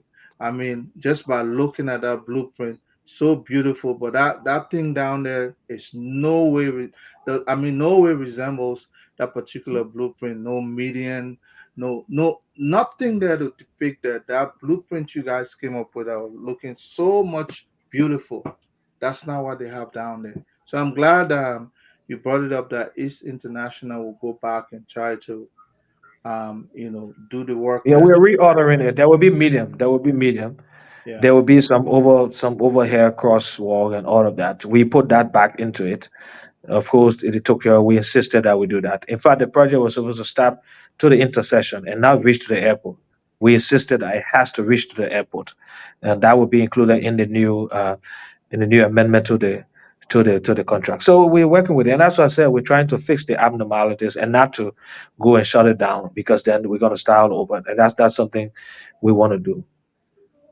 Yeah, but my comment again borders around this issue about these aggrieved employees that were let go. Labor standards say if somebody has been contracting with you for more than 2 years, you move to employ them. They are no longer considered permanent. I mean, temporary employees. Well, these people, some of them are, including the now managing director. She was in that shoe, and it looks like the moment she was hired as managing director, she just dismissed her colleague that were in the same debacle with her. And I think if somebody has worked in a place and paid to the Social Security Fund for 5 years, and then someone came tomorrow and say you're no longer an employee, it's something difficult to swallow. So I hope you look into that. But that's just my comment to you, and then I'll leave you with the rest of the panel. But thanks for coming, sir. Thank you, Colonel Okay, Gray. Have a wonderful birthday. Have a wonderful birthday with your wife. That's her birthday. Remember, it's not your birthday. That's her birthday. So please be nice. I've always been the bad boy, and that's why I will be, my brother. Please do that for tonight, and you'll succeed. So let me ask you this question. I know, Ava, you have a question. I see you shaking your head. But real quick, Roland, we saw an appointment, and I told you I was going to ask this question today because it's fair. The person appointed Hassan Kazuru, former District 17 representative, to the position of National Road Fund Manager. Up to today, can you give us an update as chairman on the National Road Fund? What's going on? Why he have not taken this position yet? So the National Road Fund is the fund manager position is a 10-year position, but the fact that you have a 5 years contract on that. So there's the whole issue with the challenge for 10-year position. The cabinet has made a decision to look forward to that, to deal with it based on a policy that we address what comes out of the Supreme Court ruling, and that's why you see all of the positions that were 10-year position and how people appointed to that. There is a hold on that. So after the Supreme Court ruling, the cabinet was established exactly where we go, and the road fund is not an exception of all those 10-year positions. So it was placed on hold based on the fact that we are waiting for the ruling tomorrow from Well, there. is that yeah? Is that only the road fund? I mean, all the other 10-year position No, they I'm can just go. talking about the road fund. I understand the other 10. Yeah, but I'm just, but I don't, you don't want me to be. I'm saying the policy overall, but the cabinet to look at it from that perspective holistically. So once the rule is finalized, there will be a direction as to how the issue of 10-year positions are handled going forward. Okay. So Ava, you guys have any one last question because I think Roland have done Yeah. justice to here. I do. Ava, one question, Glennie, Yeah. one question. Ava, same, please. So you want Glennie to go? No, you go ahead, Isaac, please. All right. So yeah, Minister, we've talked about multiple topics, right? And for me, many of them haven't come to closure on the issue of, like standards. We still don't know what kind of international standard you subscribe to, whether it's ISO, International Standards Organization, or whether it's like Construction Standards Institute or something else. We talk about, like safety issues or stuff like the road specification and design, whether guardrails, whether median and stuff like that. We see a lot of roads. Sometimes they build the roads, and all of a sudden it becomes like inaccessible for those roads that people had in the neighborhood before. And then the people who build the roads there, it's not a responsibility to provide egress or access to the roads for those people. Then we got the whole issue of ownership that we just talked about briefly. I mean, I would think based on your investigation of, East International, you will understand who the ownership structure is. And then there's some determination you guys have to use to determine whether a company is like a Liberian company or an international or Chinese or whatever company. So those kind of things, I think we need to be, kind of very clear with them. For me, I want to know from you, is there a relationship between SSF and West Africa? Because on a previous list, the same contracts that are for West Africa today are sought for SSF. So what is the connection there? And is there some relationship between the different companies? No, as far as I that you know, think there's no need to be secret about that. On the standard thing, I will talk about that. On the standard thing, I will talk about that. There's no secret about that. The guy who owned SSF married to a Liberian woman, and they've been there for many years. They run two companies. They run at West Africa as a construction firm, and they also run what you call SSF. There's no secret about that. Okay, they have ownership, both of them, for the two companies. That's what I know. So there's no secret about that. And you have people who can run two companies if they choose to do so. On the issue of standards, So one is there considered is Liberian and the other one is considered foreign. no. I'm saying the Lebanese married. No, both of them are. We call that both of them. We say Lebanese company, but he married to a Liberian. Okay, he married to a Liberian, and they own the two companies together. So, I mean, that's it. There's no secret about that. Okay, and on this standard thing, look, there have been a reform in the sector, institutional reform. We have classifier road. There's a law that looks at But the Minister, before the, you go the on though, the award to West Africa and SSF are about 33% of that 22 million that's committed or allocated. But we told you, I mean, I explained this, and I'm sure I explained this already as to how that happened. The current contract from Vonjoman to Salaye, to FOIA was an existing contract before. It was already there. We met that contract. That was not performing because the government had not lived up to its obligation. Okay, the only new contract that we give SSF, and I will say that is, and I give the reason for that. From FOIA, we're not, no, from Vajama to FOIA, I said FOIA, from Vajama to FOIA. So from FOIA to Minikoma is just 60 kilometers. No company will mobilize for 60 kilometers because anywhere, not even monetary to us per kilometer, way beyond that towards the Sierra Leone border, beyond FOIA. So we had no option but to extend the modification of that contract to SSF since they were already in that corridor. The only contract that I see that we had to give them, because we had no company to bid for that, to come up for that, we spoke to CSE with the capacity from RTR to Greenville. It's a big project. And don't forget, nobody should tell you that SSF has capacity to do work. They've done work here. I sent a whole list of contracts that they've completed in this country. Not even when I was minister, long time ago, I sent that to Stanton for him to look at that to see. Because the conversation was that they just don't complete contract. That's not true about what SSF does. I'm not bidding for them, but that's the fact. The records are there. That's why I sent the record to Stanton. Okay, and so they were the only company available because CSE refused to come and work with us. They said they could not mobilize from Nimba all the way to ITI. They were not interested in doing that. Channel Wave 7 said to us, we cannot help you because we got work to do up to May. We had to do this. SSF were in Sino doing chip seal. They had equipment in Sino. We had no option but to work with them. So that's how you saw SSF being involved, and they are challenged to do the work because they think about it. They've demonstrated that they can work if you are able to work with them. Work with them meaning if you're able to give them the resources on time, they will deliver. That's why I sent a list of projects that they completed to Stanton, and you see the list, 100% completed, and some completed, but government still owe them money. So I mean, that's it. It was not like we just took all the contracts and gave it to them. We're in a situation where we had no option because company with the capacity on the RTR to Greenville, there were companies there that did no work. We had to remove some of those, and those are all Liberian company in that corridor. We removed them. The JD was a Liberian company. One Desire Construction, Liberian company. They got resources. They didn't do work. We have to remove them from those corridors. So, like I said, I as Roland Giddens take responsibility for the decision that we made working with our technical crew for this project. So, Roland Laffett, L-A-Y-F-E-T.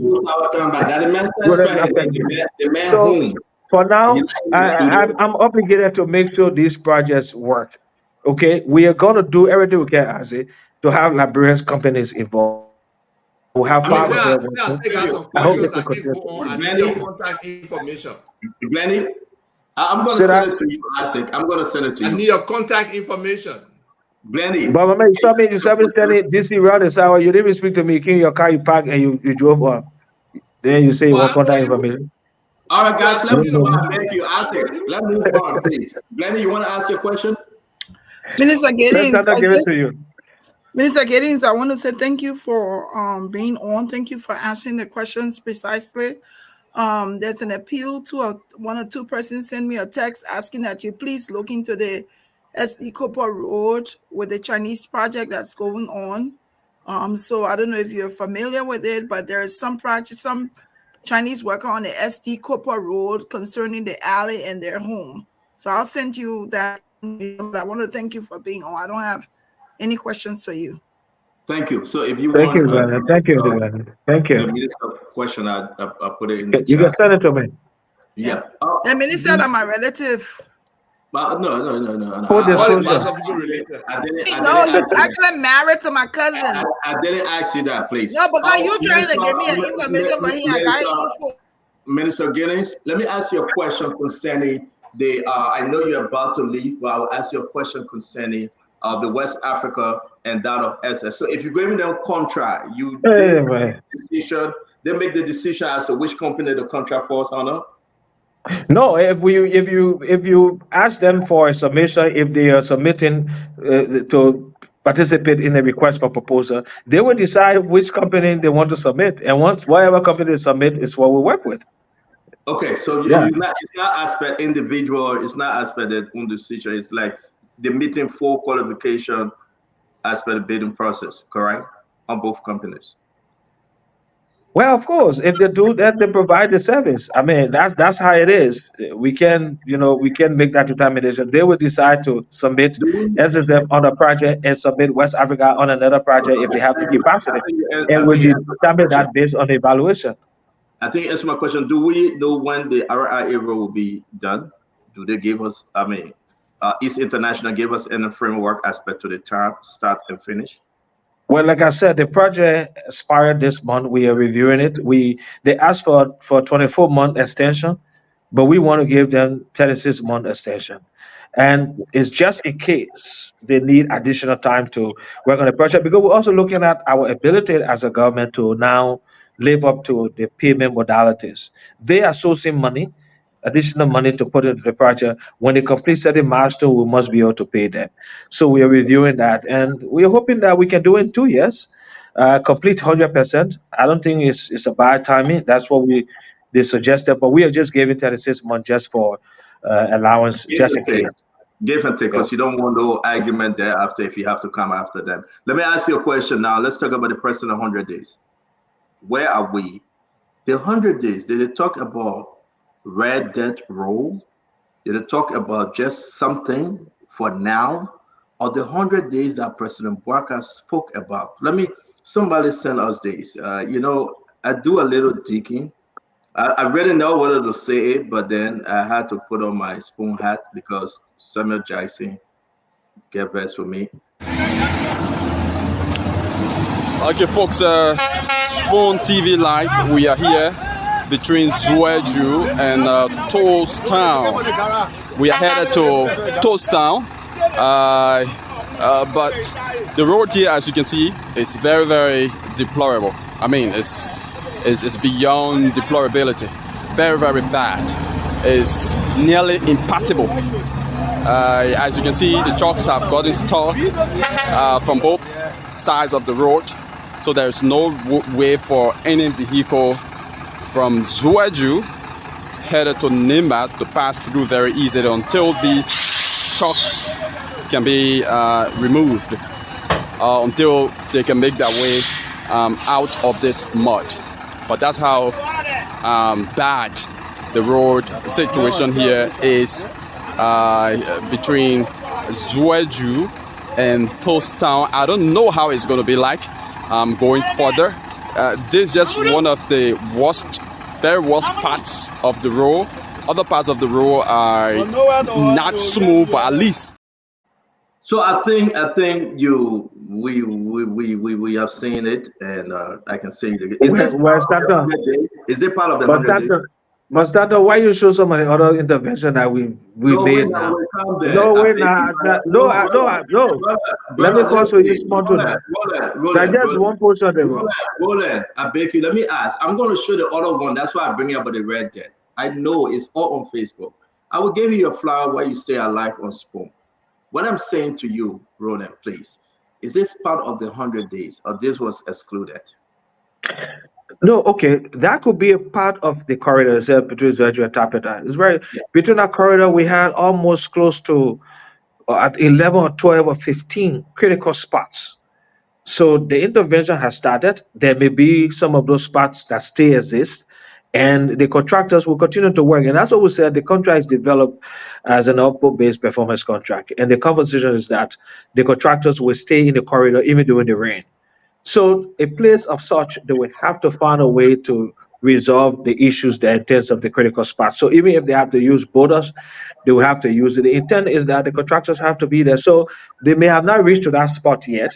And so, of course, again, the politics and someone there who say, okay, let's lift it, or let's provide the information that this place is critical, which is good for us too. We can use that to be able to work with the contractor and say, look, how far are we? We have a team. The deputy minister will be leading a team of technical services to go out there to look at the different corridors where work has started. We have the resident engineers there providing the supervision, but they will be out there for up to 6, 7, 8 days, providing the supervision in different corridors. Those issues will be taken care of. So, for example, if there are 10 critical spots and we've done 6 or we've done 7 to date, and there's 3 remaining, and somebody left a video of such, of course, it doesn't mean we not intervening. Like I said, for us to even get here, it was issue. You saw all that happened. It took us time to even begin the project with all the criticism and all of the propaganda and all of that was boiled around what we were doing. The budget is not passed. We're doing this. We have to find a way with the Ministry of Finance to get it done. So we're getting there. We are not saying that you won't see some of that. You will likely see some of that even during the rains, but we have the commitment from the contractors that they will have to stay in the corridor. And we Is that hope that 10% works. of And your it is not just 100 days, because in 100 days, you will not be able to get the road up to the pliability level into full maintenance completion, but at least you can make it possible. And that's what we are intending to do. And that's why some of the contracts 2 years. So as we run into the next year, we're building on what has already been done the previous year. So yes, you'll see So for some of the that. 100 days, and I appreciate your answer. It's good that we be fair. It would take no one but me to give you the good, bad, and ugly when it comes to your ministry. I may not be 100%, but once you show up, you're going to tell us exactly where you are. The 100 days, should we expect any Alpha role, or it will be all Pash and Red Dead role for now? Oh, To oh the no. new Oh, one oh begin. yes. No, the pliable roads in Horror the intervention was in our major corridor. Of course, there's asphalt work still going on. So, for example, between Saclipia to Tapeta, I was up there the other day. We are paving the road. We've paved a good number of kilometers since the dry season. I was up there to see the project I went up to Tapeta to where the project ends. We were trying to look at some of the conditions because there were some poles that we had to remove. But then we spoke with the contractor to see whether they could realign the project and make sure they keep the poles in place because we're within the city limit. So we saw pavement, serious pavement that's taking place. So yes, we're completing kilometers of road in 100 days on pavement. Even the RIA project, there's pavement going on currently, and that will be considered as part of what we achieve in 100 days. But we're not really focusing on that. The focus is mainly on, making sure those corridors that are so terrible at least remain pliable through the rains and get better in terms of the improvement of the riding surface during the next dry season and into next year. That's what we're trying to do. And I respect that. So the president saying no car will be stuck in the mud. It doesn't mean that no car will be stuck in the mud, though. At some point, we are seeing cars, and after the 100 days, there will be cars stuck in the mud still. Will you agree with that? Well, we are not saying that. The president has made a statement with the passion of showing that we work towards that, and we are challenged to do so. We want to make sure no car gets stuck in the mud. Okay, we are stuck to that statement, and we're working towards that. When we get to the point where car gets stuck in the mud, then we have a reason for why that happened. But we're making sure we get to there where car won't get stuck in the mud, and that's why in all the corridors now, the contractors are working aggressively, and we're very fair with them. We're going to rate them based on the corridors that they have. Those who are able to do the best will be rated as that. That's what we are trying to do. The president just said we can't every year have the same condition. And that was why he made the statement to say within 100 days, no car gets stuck in the mud. And we take that seriously. It's a challenge, but we are on it. And we hope that we can achieve that. I like your honesty on this. Again, like Mommy said, we have to educate our folks with the narrative and the propaganda. And, I think you're being fair. You're not saying this is written in stone. It may happen, but you will address it promptly. So I appreciate you being on spoon tonight, Boro. But again, you are always welcome. It's always good to have you. And again, thank you for coming. Thank you, sir. It was good being here. Yes, sir. Thank you for Thank coming. you. No. Thank you, Uncle Sam. Yeah, take care, my brother. Wakanda, bro, with bracket. Well, we always do that. Thank you. Yeah. Thank you very much, Boro. Thank you to everybody. Fediga, thank you.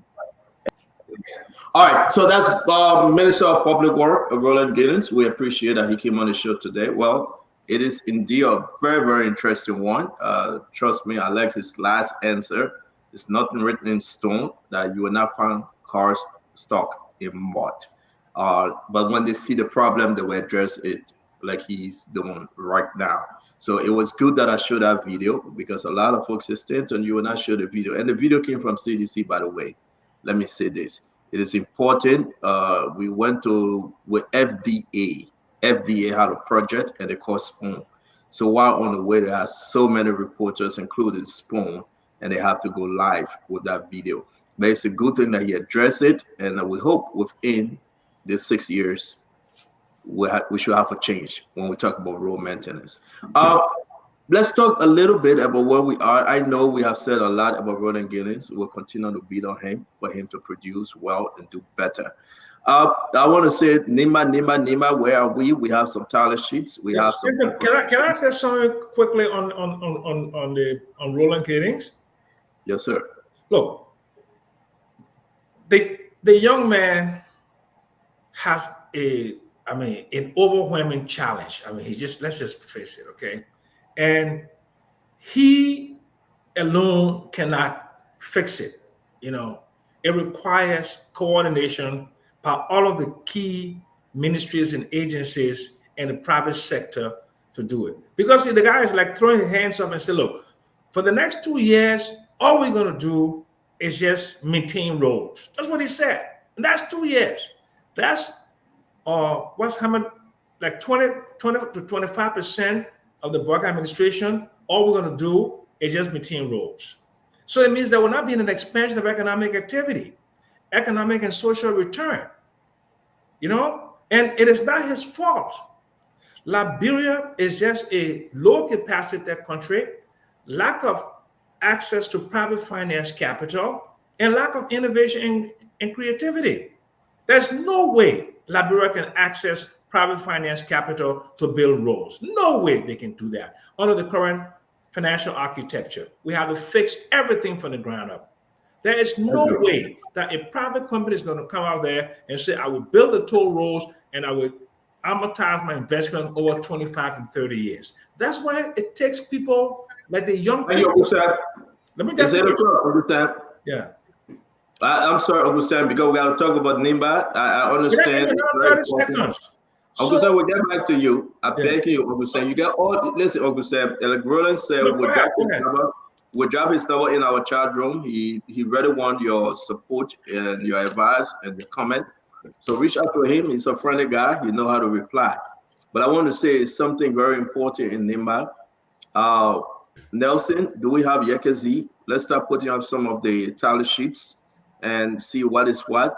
It's concerning the vice president. Did he vote? Did he go to Nimba and vote? I'm seeing on Front Page Africa, he didn't. The vice president didn't go to Nimba to vote. So let's see what's going on. Nelson, are you there? Are you with us? Or Yekezi, who's ever in the studio? Let's open the phone line and start talking about some of these tally sheets. I want to say it's a lot to the employment aspect. I like what Remy Gray did, bringing up those questions. Those staff are concerned from the National Road Fund. They were fired. They were on contract expired, but yesterday they were paying Social Security. I think Roland did extremely well to answer. But again, they will address the issue. All falls under the budget, and Roland have promised that he will address it as chairman on the board. Dr. Richardson, what are you hearing from Nimba? Ava Toba, what are you hearing from Nimba? Al Hussein, Uncle Sam Jackson, Glendy, what are you guys getting from Nimba with the result right now? It's moving in one direction. I will be placing a call to Musa Ability, a son from Nimba, to get his input. But let's just get you guys 30 seconds. Dr. Yeah, what's up? I'm hearing that the race is tight, and that is concerning to me. I thought it was going to be just a straight out win for Yantuan. I'm perplexed why it's so tight, but that's what I'm hearing. I'm hearing the race is too close to call right now. All right. Are you hearing something contrary to that, Glendy? Are you hearing from folks what's going on in Nimba before we start putting up the title sheets?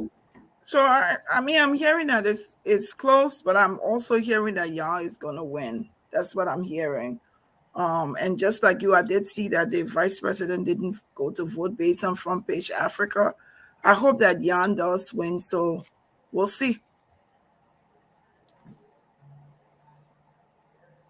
On Jan to win.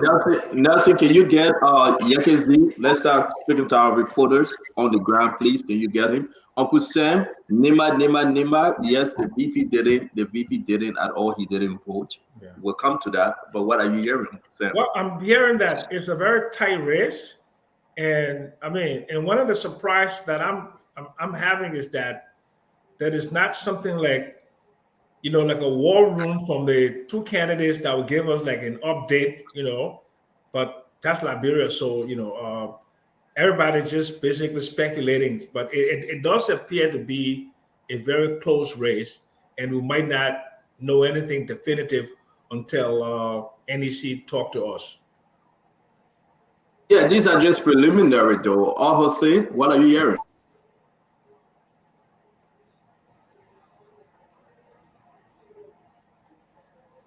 How you sleeping? Fadiga, are you with us? I think he's frozen. Okay. He's frozen. Frozen. As if I can you go ahead? Yeah, the Nimba results seem mixed. You get some people who confident that Koga will win. Then other people for Twice, they calling, they texting, they say they will win. So I don't know how many of the sheets we have. If we got the tally sheets, we can put it up. That 2 persons, it can't be that many numbers. So if we put the tally sheets up, we can get some results. Yeah, but there's some remote villages though. I've asked some remote villages that will not get tally sheets from. No, but Sam, you can extrapolate based on the numbers if you look at it. So if we get a critical mass, 60%, 70%, we can even, do some projections. We know what the results were for the previous election. So if we got sheets, we can do those things. So I don't know, CEO, you got some of the sheets in the room. We can start putting some numbers in a spreadsheet and just see how it looks. Yeah, we got a tally sheet. But let me bring in Josh Lobo that just got back from Nimba. He's in Monrovia. Josh, welcome to the show. Thank you very much, Stanton. It's a pleasure to be here. I want to say good evening to all the beautiful people on there. Says Glendy, Dr. Richardson, Beaver Ava, Toba, and my pop, Sam Jackson. Good. Give us an update. Give us a. Alpha the big I can't take that beating from Alpha the guy. That band too big. Good. Give us update now. Give us update. I don't know why Glendy decided to our head. Give us update. Stanton, I was in Nimba for the past 7 days. I campaigned from Baila up to Lokwato, Yekepa. And I joined our senatorial candidate, the incoming Senator Nyandi Twain, in Secretary on Wednesday, where we traveled to Tapeta and we traveled through all the other villages. I will tell you one thing. It is an election in and out.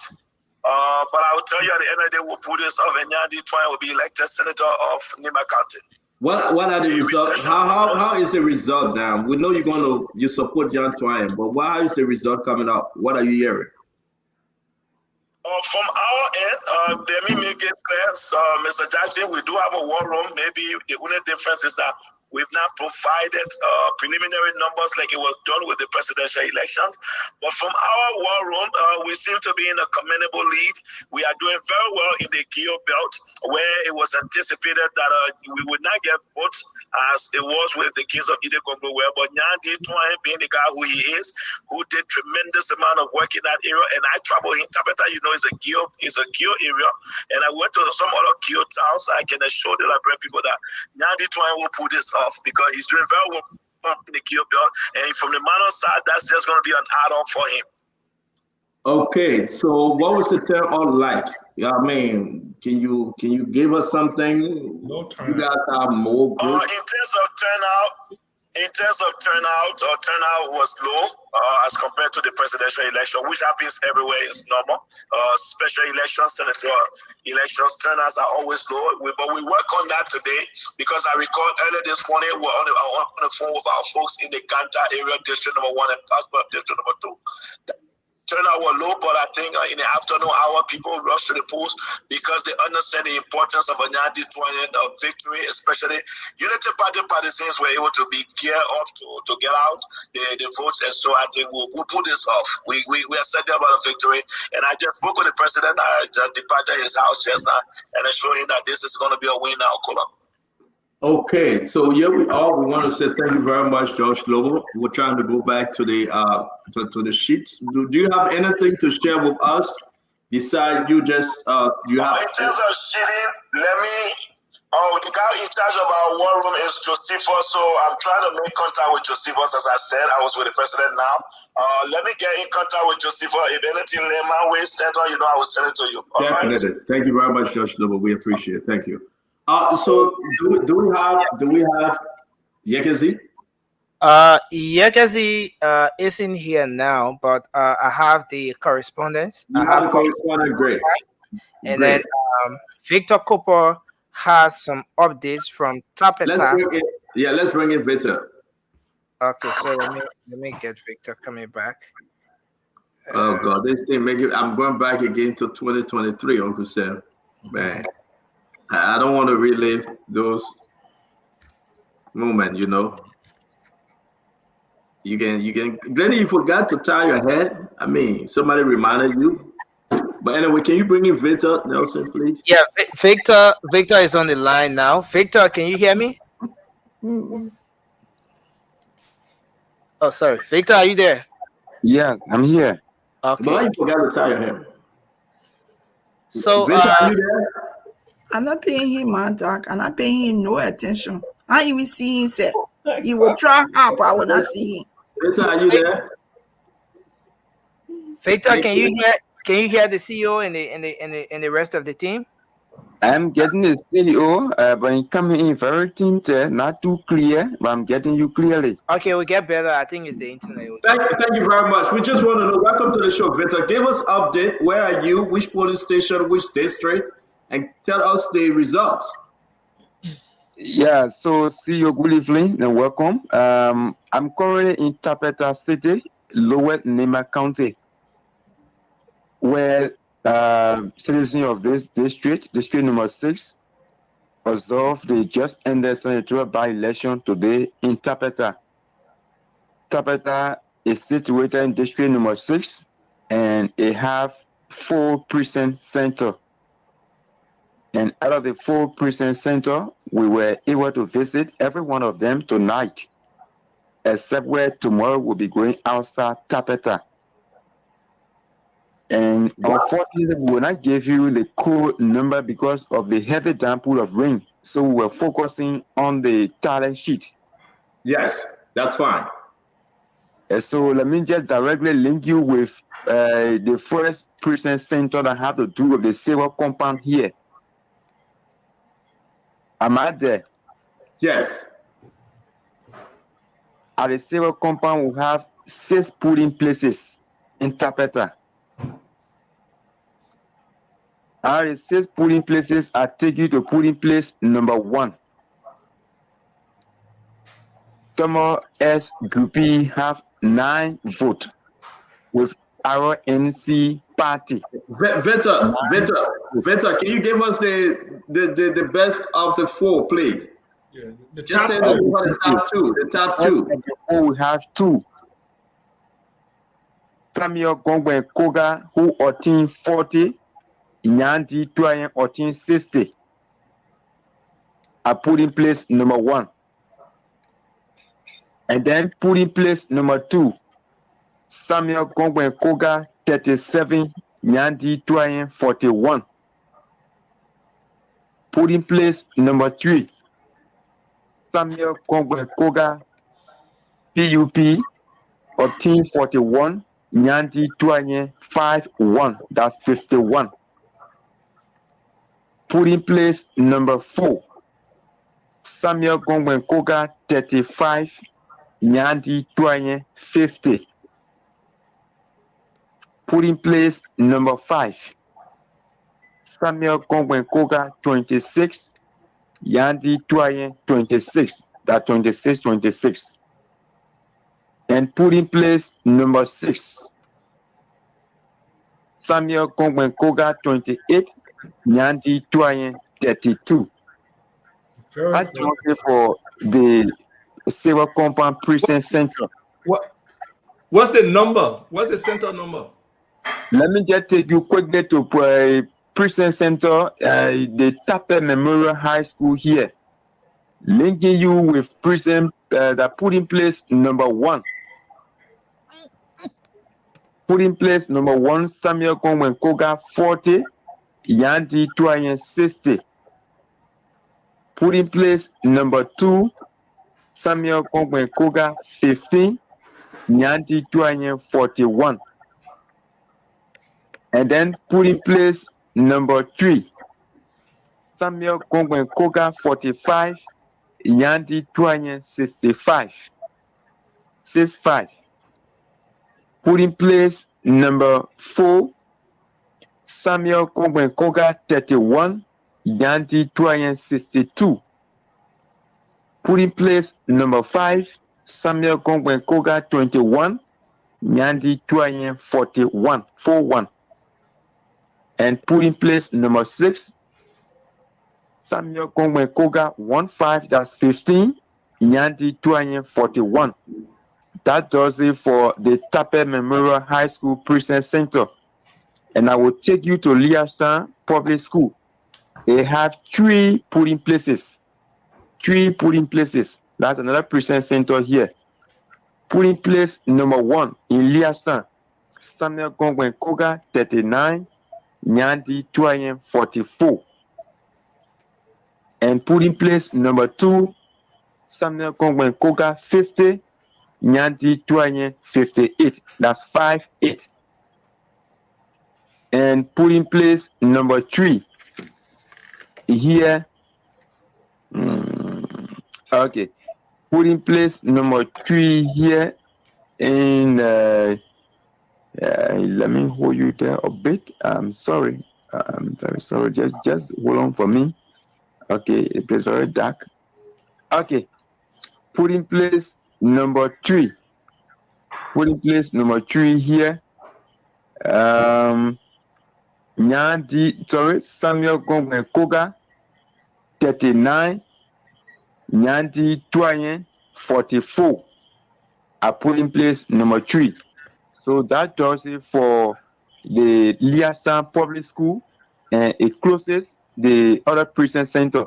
So I take you to the last precinct center. They have 3 polling places too. They have 3 polling places. So put in place number 1. Put in place number 1 here.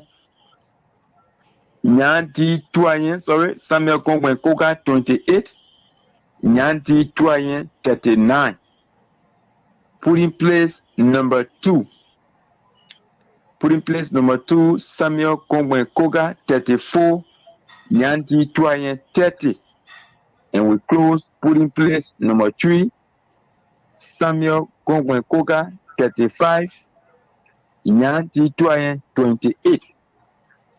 That's just it for various precinct center in Tapeta. Except tomorrow I'll be going out of Tapeta and giving you updates out of district number 6. Victor, thank you very much. We're going to bring in the others. So for this area, it seems to be that Yandi Twine unofficially, he's leading. He's leading. Victor, want to say thank you. Get to the other place tomorrow and come on spoon that we can give more results. We appreciate you. Thank you. Thank you. You're welcome. Thank you, Chief. Thank you, Ray. Nelson, who do we get next? So, folks, down for this area, you guys, maybe you know Tapeta. I don't know the Tapeta area. You know, never been to Nimba County. But it looks like in this place alone, Yang Twine is doing something good. If you look at the numbers, it's just not even close. But now, it's just one area now. Let's just set it straight. It's just one area. Can you bring the other reporter, Nelson? Who you got? Yeah, I'm getting them ready shortly. Okay, so we're gonna bring them, folks. We're gonna call Musa Berete. He been busy on the line all day today. Likewise, let's see if he will pick up. You know, he's an old man. Maybe he's sleeping nowadays. He's old. He's tired. So let's see if he doesn't pick up. We'll ask Dr. Richardson to call him. He always pick up Dr. Richardson phone call. But Uncle Sam, it looked like, you know, Yantuan doing something though. Yeah. I mean, it's a strong possibility that anybody can win, but and in that particular, Tapeta is sort of peri-urban, so and I don't know the ethnic mix in but I'm understanding that they are Mano people who I think Nyan what's his name? Also, Yantuan is Mana, and Koga happens to be Gil. So a lot of the politics in Liberia is ethnic based. If just like any country, any region, you got their favorite son, right? So I don't know how urbanized Tapeta is or what the ethnic mix up is there. But if it's heavily Gil, as I believe, and then it means that Yan Twine is making some serious inroad into what should be the natural habitat for Samuel Koga. That's what it looks like now. No, it's not. The folks are saying is Tabata is heavily Mano. Really? And a Yantuan stronghold. I'm going to say, Archie, Sony, you got our number called on the show. We will get those results from you. Now, they are telling me that Yantuan stronghold is where he getting his vote from. So if it is true that Samuel Koga is going almost 40% into Yantuan stronghold, then I want to see from the other end. Let me bring in Archie Sony. Archie, welcome to the show. What you have for us? Welcome. Yo, Stanton, I got my boys down there, and you got to connect with them. Now we got to bring them on. Connect with them. Let's bring them on and let's read. Connect with them, but I have to send you up to at least. Send it. Okay, send it to me. I'll read it because I'm getting more tired of shit. Send it to me. All right, Archie. send me how do I send it? That's the number you got. You calling me, then you say how you send it, my man. Are you acting like you're not from New York? All right, so we got a lot of talent sheets. Okay, we want to break this thing down, and you are quite correct, Uncle Sam. Yantuan stronghold, he making progress, and but you got to see that Samuel Koga is coming with 40 to 44%, eating off his progress. So I want us to go into Samuel Koga's stronghold and see how well Yantuan will perform. Who do you have, Nelson? Because we're going to be able to give some of these results, and folks are telling me, okay, they're going to come on the show. They are from Nimba. Okay, they are from Nimba. They a lot of folks watching though. A lot of folks watching. What you got asked about? I said, we'll never tell you to unmute yourself. I don't know how you really progress because you can forget. I can be respecting your show because all kind of people. Yeah, but then you unmute. We mute and we unmute, Isaac. But when you come to me immediately, I can't just unmute the machine. I'm not machine. But anyway, I'm trying to get the percentage here for what I got. But the number is 599. Are you on the NEC website? Am I where? Are you on the National Election Commission website? No. I'm summing the numbers that we just got from these guys. All right. So it's 599 to 813. So that percentage right now, the running. I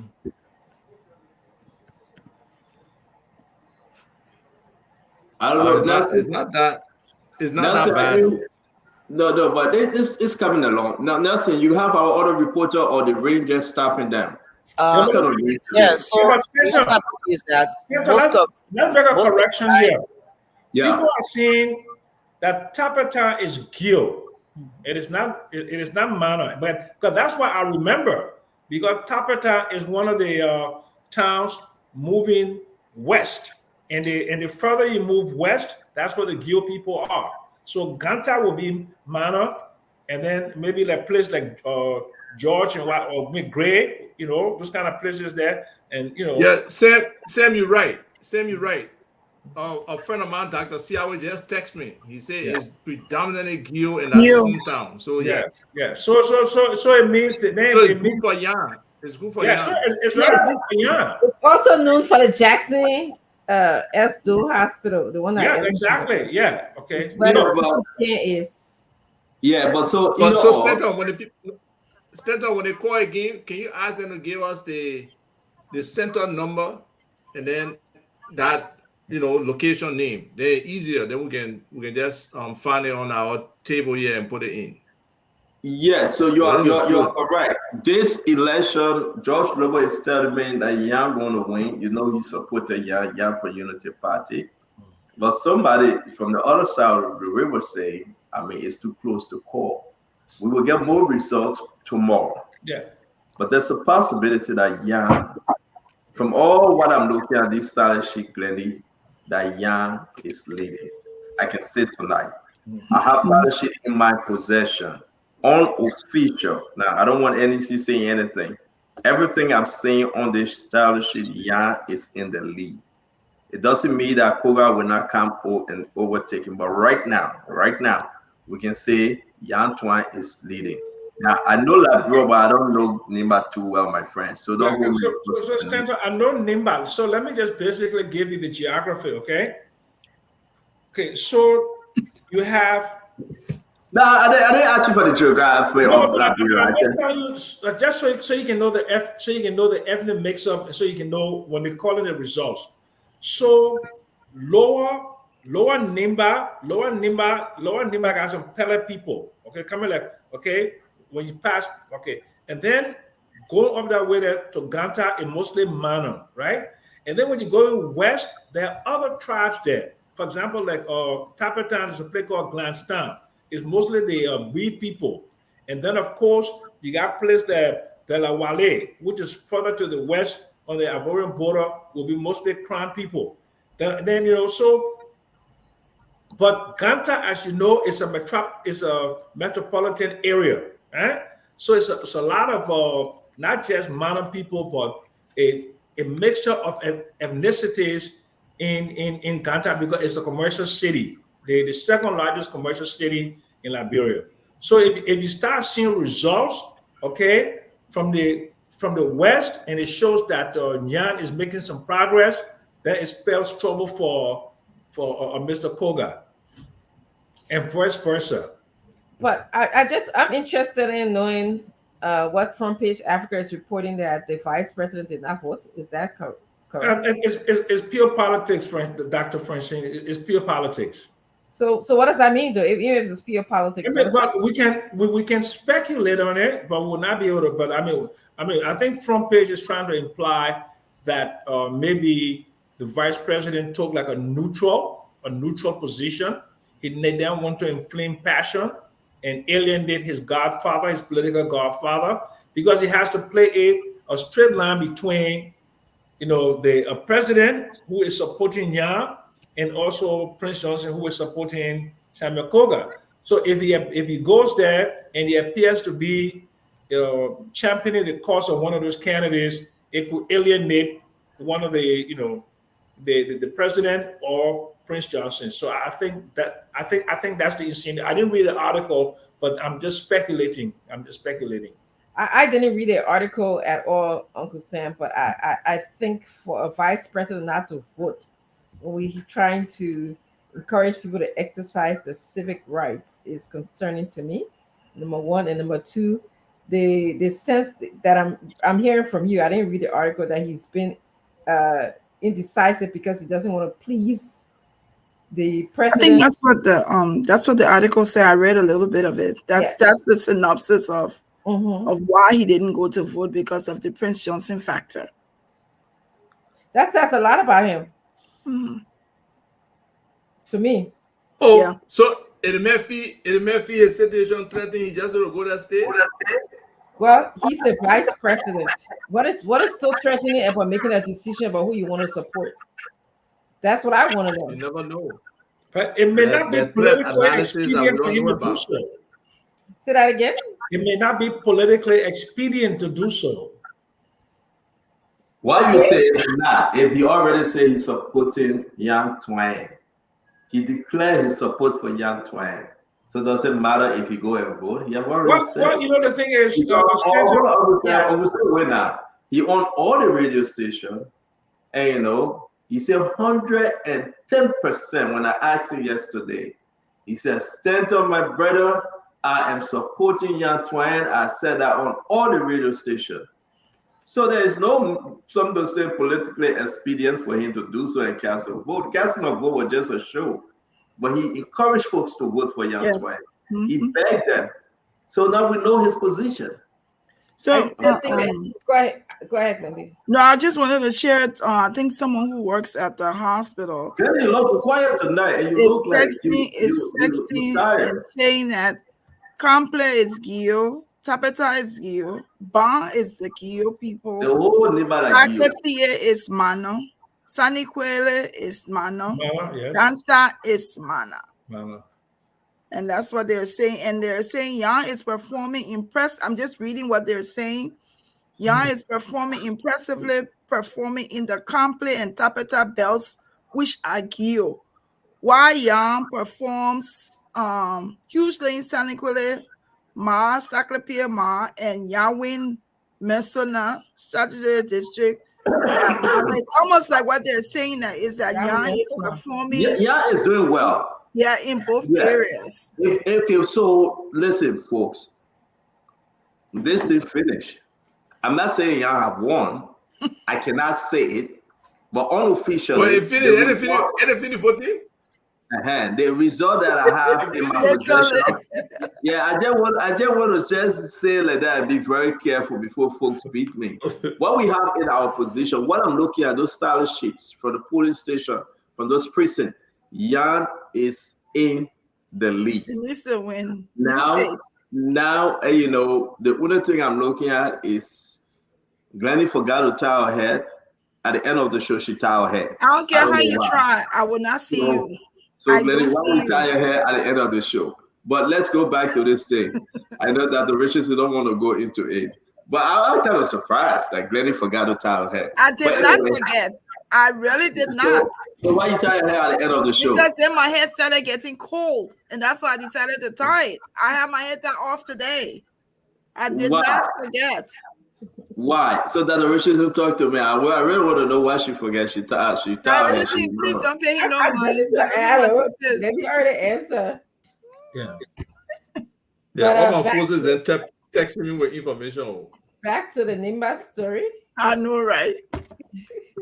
Before we leave, I think we'll be. Are we closing now, or what? Are we leaving now? So no. So the issue here is I want to say because if you guys keep me here, I will call the winner for Nimba County tonight. What I have in my possession, I don't want to do it. I want for the national. I have tried my best not to, but you're still keeping me here. But I can say to everyone, Nyantwa is in the lead, right?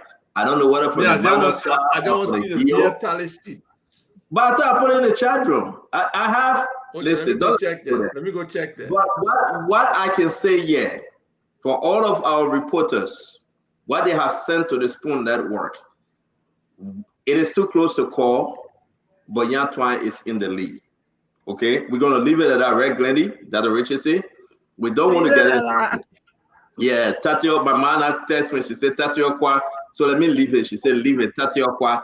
So my only thing here is that it is too close to call, but I don't know why I can't pronounce the last name better. Yan Twine. Okay? Yeah, good. Yeah. And the other day I call him Yan Tono, but that was a mistake. It's Yan Twine. Yeah, because I know the man name. Are you serious? No, seriously. The other day I did. That was a mistake. The man is Yan Twine. That's my man. I spoke to him yesterday too. That's my man. But I want to say this, folks. If you are from Nimba, the grand jury result, we have it. You know, that the representative race, we'll talk about it more. But this one is big. It is a senatorial race. So I want to say this to everyone listening to us. Yan Twine is in the lead. He is in the lead, seriously. He's good in the lead, okay? But again, like we can say, it's too close to call. We'll wait for tomorrow. All right. I just want to say this to everybody, and I want to leave it like that. He's in the lead, folks. If you're from Nimba, you're from Ganta, Sacré, you're from what other place they Camplay, Butuo, and all the other places you know. Yamasona district. Huh? Yamasona district. Yeah, not district. District. All right. Just know what you know right now. Yan Twine is in the lead. He's in the lead, but it's too close to call. Of course, Musa Hassan Belete, he said he cannot speak on it because he's a representative. He will have to wait. I respect that. PYJ, he wasn't feeling too well. So I don't think. Let me see if I can call him and if he will answer. I want like, yeah, what he got to say. Yeah, I'm calling PYJ. I don't know whether he will answer or whether he's sleeping right now. It's just 12:43. He's not sleeping. No, But I'm trying to give my puppy a chance to rest. But then not Saturday. You should sleep early for Sunday, for so the dinner Saturday. No, PYJ, PYJ, they stay counting the numbers. They still making things happen. So you see, Senator, you can talk. But on the same, are you surprised that you're trying in the lead though? You know, he came second. I'm not following it as closely as if I were in Liberia. If I were in Liberia, I would have a wide array of people on both sides of the political divide to talk to. But so I mean, I really, if I were in there, I would pretty much know what's going on. What's up? That I'm away, so I don't know. I just depend upon Spoon and the panelists to update me on the results. But it means a lot to the Unity Party people. Yeah. Because if Yan Twan wins, it would, and I would say it would diminish the influence of Prince, but it might start the process. Okay. So let me ask you a question though, I'm gonna say, and not to be disruptive or questioning your knowledge of politics in Liberia, as you said, but this will be the second time Prince Johnson is losing when he held somebody's hand up. Mm-hmm. And would you still say that it doesn't dwindle his influence in the county? Because I remember there was an election where there was a guy called Francis was involved. Francis Mayer or something like that. So and Prince Johnson supported that guy and the guy lost. So let's just be very clear. Prince Johnson may be losing influence, but it may not be at the rate that we think it is. And let me finish. I didn't have any rate on that, but anyway, go ahead. But then it also I've seen logic to inflation in Liberia.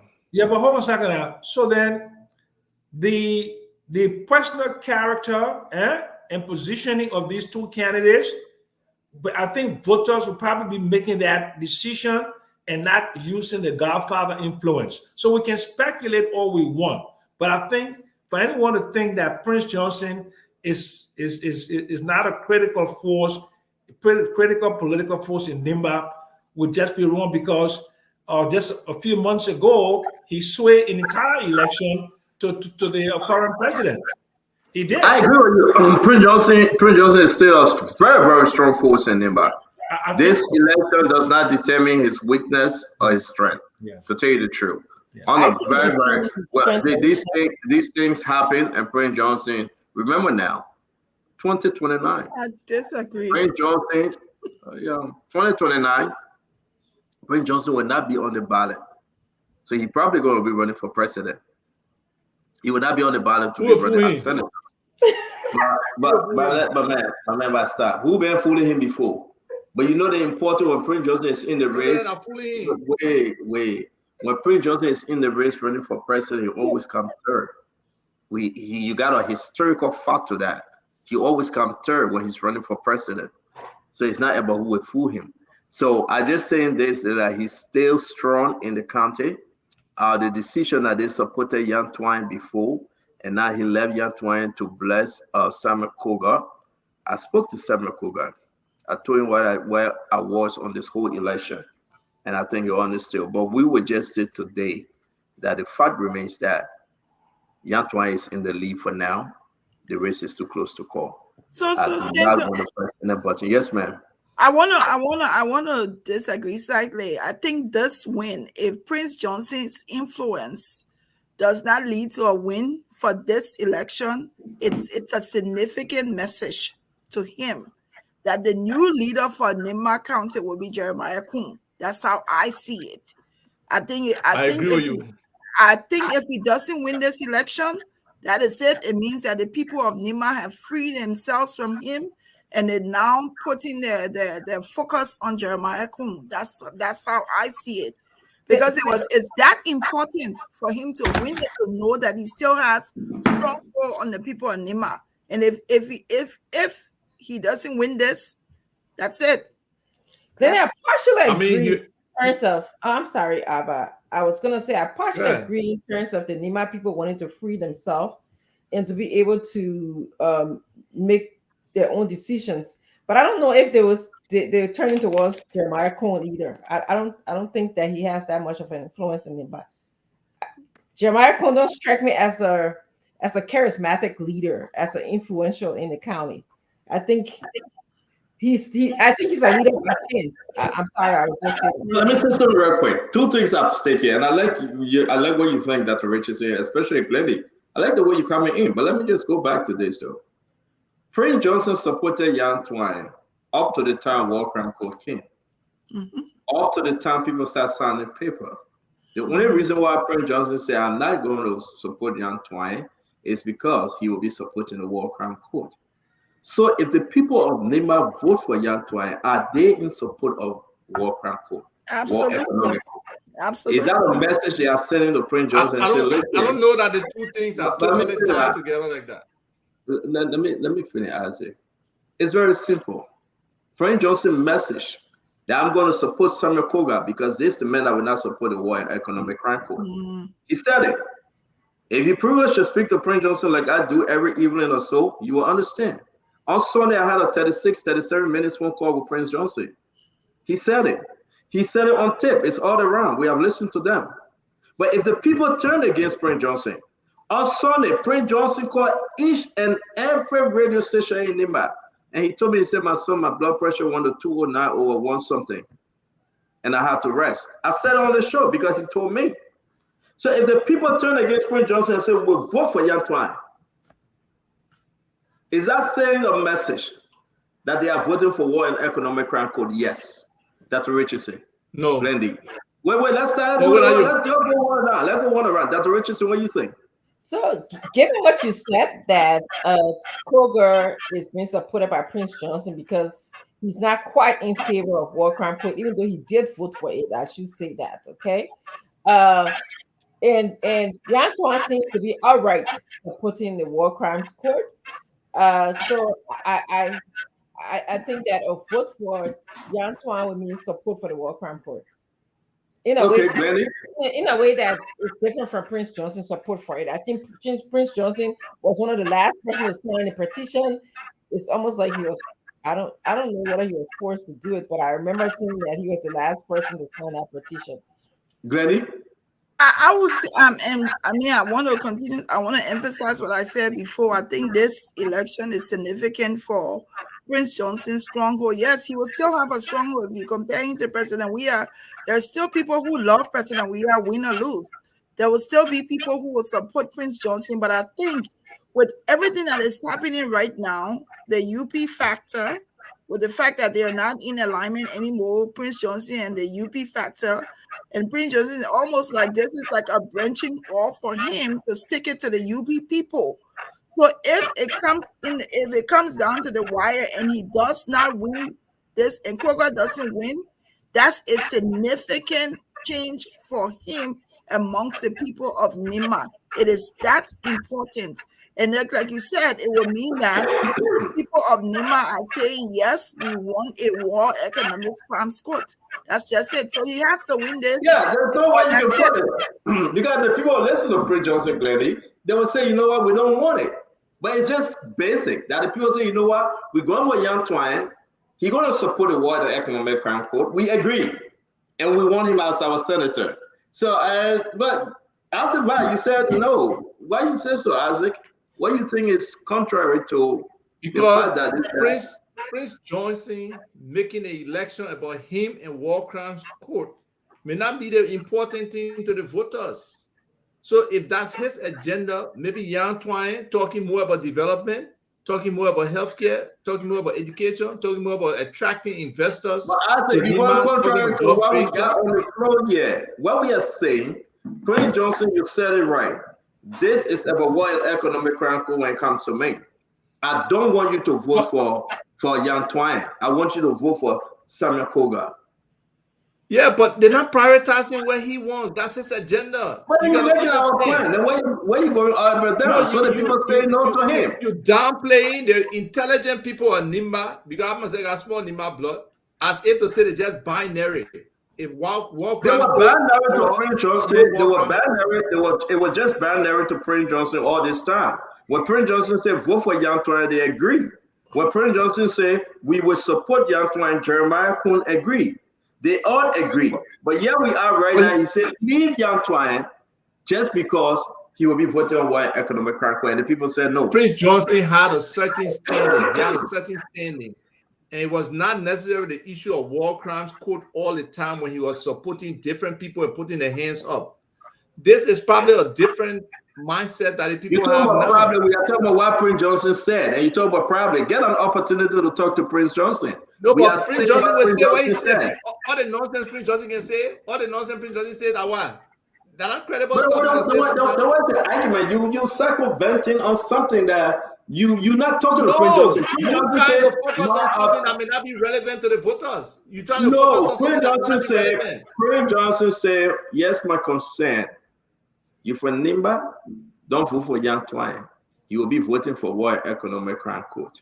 I want you to vote for Samuel Koga. So I want you to vote for Samuel Koga, and the people said no, we'll vote for Yantoine. But anyway, Uncle Sam, let me ask you this question real quick.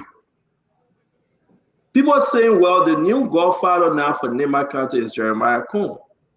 But I just want people to know, Jeremiah Kuhn is not MDR candidate anymore. He's a Unity Party signed member of Unity Party.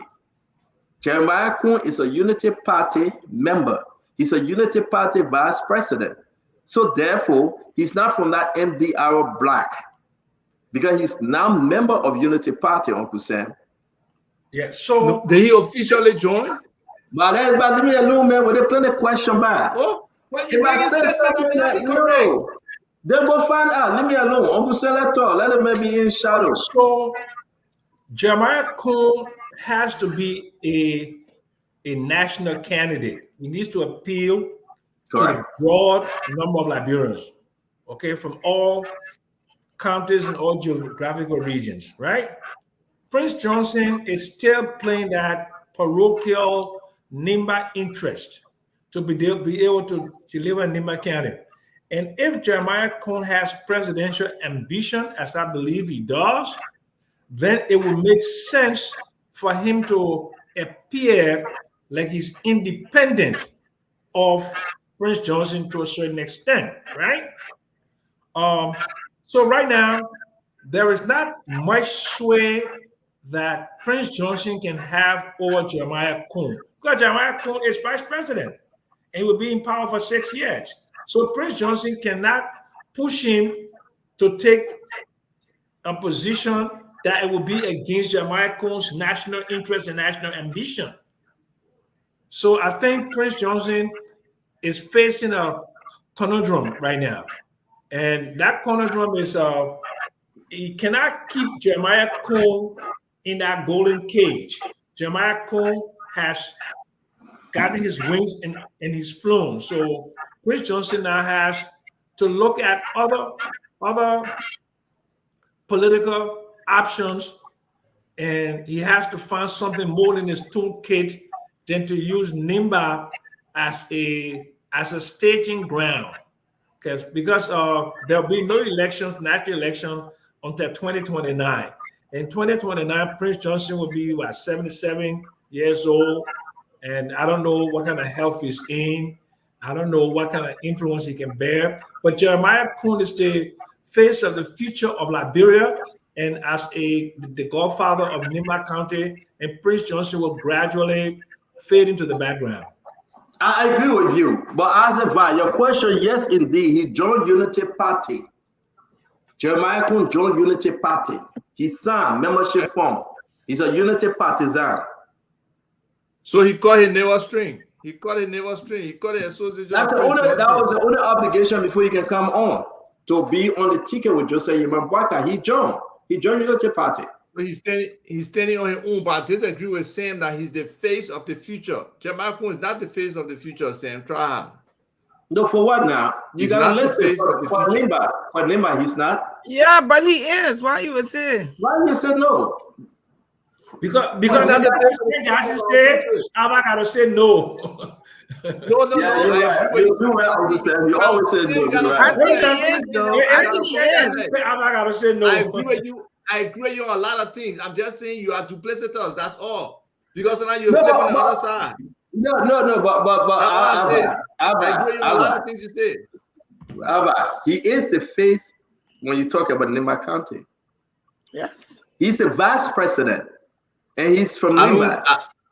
But I can't agree with that. I can't agree he's the face of the future of our country. I don't agree with that. No, he didn't say of our country. He says the face of the future of for the people The in future Nimba. of our country. He is the future because in order for him to win in the election in 2029, he has to appeal to a broader demographic. No, if you say for the country, if you say for the country, if you say for the country, Uncle Sam, I disagree with you though. Not for the country. So that, but hold on a It's second for now. a particular group. So listen to me. If Jeremiah Kuhn is not the face of the future in Liberian politics, then I feel bad for Unity Party because they will not. I mean, so far they will not have a candidate with the charisma, the popularity. So he could be the face of the future for Unity Party. For Unity Party, not for Liberia. Let me ask you one question. Let me ask you one question, Sam. Right now, Jeremiah Kuhn, Yombly, and Fonati, who you think has a larger national presence? Fonati. So he's not a really future. Can I answer that question right now? I don't think Fonati. I don't think. Right now. Go ahead, Glenny. Finish I don't think it's Fonati. I think it's Yombly. Okay, hold on now. I like that answer too, Glenny. Wait. Answer. Let's get the answer. Right now. Yeah. None of them right now. None of the name you mentioned. Right now. Okay, tell me I'll give you a reason why. I'll give you a reason why. For Fonati Kofa, for him to be relevant, John Manawea should put him up and say, I'm not running. If John Manawea run, Fonati Kofa will not run. He cannot run against John Manawea. You trying to put John Manawea. But wait now, and you asked me to explain. I don't know John Manawea story. No, but that's the fact. He asked the question, Glenny. I'm not the one though. You know, it's my time to go babysit. So let me hurry up quick. I go babysit. George Manawea, if he put his hand up and say, I'm running 2029, Fonati will not run. Fonati get nowhere to run. If George Manawea will run. Fonati is not the face of anything right now. Not CDC, not Unity Party, not Liberia. Which group will you tell Fonati to right now to be the face? Well, I think okay, no, I beg you, answer me. You You join the Omen. You said the Omen must say Fonati. No, you said the Omen must say Jeremiah Kuhn is a face for Unity Party or MDR, not for Liberia. So which group are you tying Fonati to right now to be the face? I'm saying a national appeal when you look at national. And who can drive an agenda right now? Not Fonati Koba, man. Not Fonati Koba, man. Not Fonati Koba. Fonati need to do better. Fonati need to double up. Fonati need to go. The only way Fonati do anything. Anything come clinic. Except Joanna in the picture. Because he have tied himself to CDC. And for him to succeed, so because Joey get a man close because her boy, so you think they make it do anything with Joey? No, I think you play fun with that one. I didn't say anything about clothes and brand. Fonati got his own clothes. But then why you need whole man? Whole speaker. But I am telling you, yes, he's a whole speaker. The same issue with Jeremiah Kuhn. Jeremiah Kuhn, a whole vice president. But the question remains. Today. Vice president is nothing in our country. Give your friend a chance. But speaker now, energy too. Listen, the point right now, as a Vatoba, I want you to understand, Yombly, Kanga Lawrence, that my sister Glenny, that came on the show today, she didn't tell her till the show was over. I will tell you this as a Yombly, Kanga Lawrence, my senator for Grand Bassa County. is in a bad position 2029. She's in one of the worst positions for her political life. Yombli Kanga Lawrence. Why you say that? I like the way you say why. Yombli Kanga Lawrence seat is up 2029. Yombli Kanga Lawrence. Hey, but when I let the conversation. Play Joker. What are the Joker are coming to? And Yombli do you think you win, you think you lost, you will lose all. You cannot do you think you win and you think you lost. She's in the fight 2029 for a political survival. If she do you think you win, and she go on a ticket as a vice president or president, it will be a problem. If she do you think you win, you think you lose, then you will understand that before ground holder for the senatorial seat, you got Western got Finley, you got the George Manor, we had to have won that county over 9,000 votes. Yombli Une came into being with 4 political parties, and she never had even up to 3,000 votes as for her to win. You got to understand she's in a very serious, it would take every one of us to come and help Yombli. But don't. That's the fact that she got to push an aggressive agenda as a pro tem to But make don't the ignore case. the alliance. Don't ignore that. The pro tem, the alliance speaker, got to be aggressive.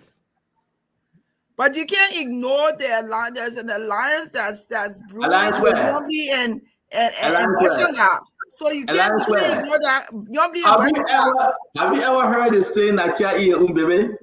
You know, I'm just nurses telling eat you. a yolk. I'm Oh, just forget saying. a nurse like me. Nurses eat a yolk. Not Kia all eat alliance. baby. I know what it was. There's no alliance between Yombli and There's Western alliance. family. There's alliance. No, stand up. We're going to reclaim our 4,000 acres that in Basel.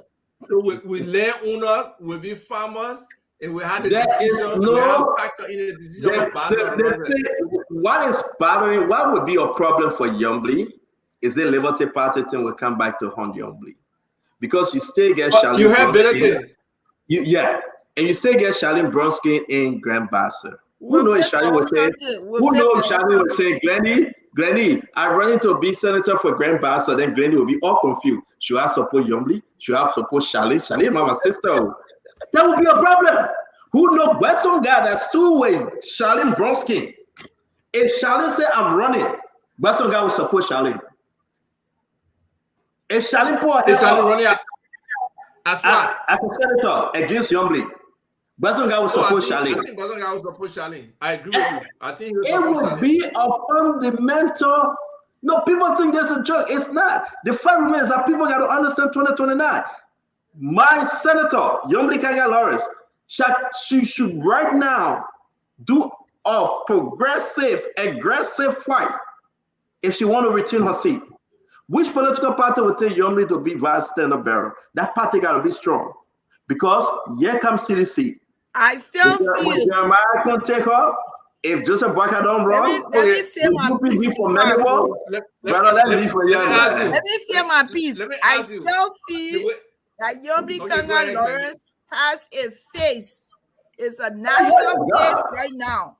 And I also feel that Jeremiah Kuhn is a new breed and a face for the people of Nimba at the highest level. So those two people, those are the nationalists. But before you leave, let me ask you something. Before you leave, let me ask you this, Glennie. You. Well, I will tell you something. I beg you, ask him. I beg you. Before you leave, let me ask you something, young lady. Jeremiah Bankun, my own vice president.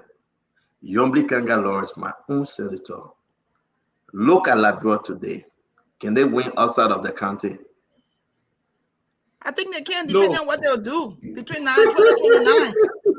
No, I think they can. You know what? Let me get a scenario. I think they can. And be vice president of Cummings. Maybe Yombli got a chance. Look, let me just say something quickly. Look, I'm serious. Ava, please. Look, it all depends on where the economic situation, yes, where Liberia is in 2024, 2025. So it means that President Boyka and the Unity Party administration, if they want to maintain power, retain power. The people, I mean, things cannot be the way it is today.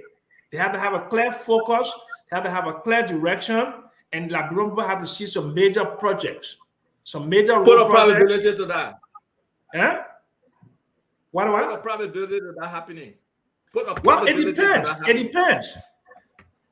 They still have the goodwill. They still have the goodwill. Yeah, the Liberian people. They do. They do. Yeah. So what they have to do is to harness that goodwill and add it with some international rebranding and make Liberia a reasonable destination for people to invest, and also to get the Liberian diaspora to have some sort of a economic relationship with the Liberian people, where Liberians are investing, not just building personal homes there, but they're making some businesses, building some hotels, doing some Airbnb, building some factories, maybe bring a major bank or something of that nature. Okay, when you start seeing things like mortgages, automobile loans, when you start seeing agriculture output, some agriculture development bank, and people start getting money from there, microfinance, and those kinds of things. But if the economy and the country stay the same way it is today, I agree with you. yes, I agree with you. it was a complete disaster. I mean, that's a lot of ifs. I agree with you, because the issue remains for Jeremiah Cohn and Youngblade to succeed. Even if they decide to go on one ticket, Boga must succeed. This government must succeed. Yeah. If this government, No question.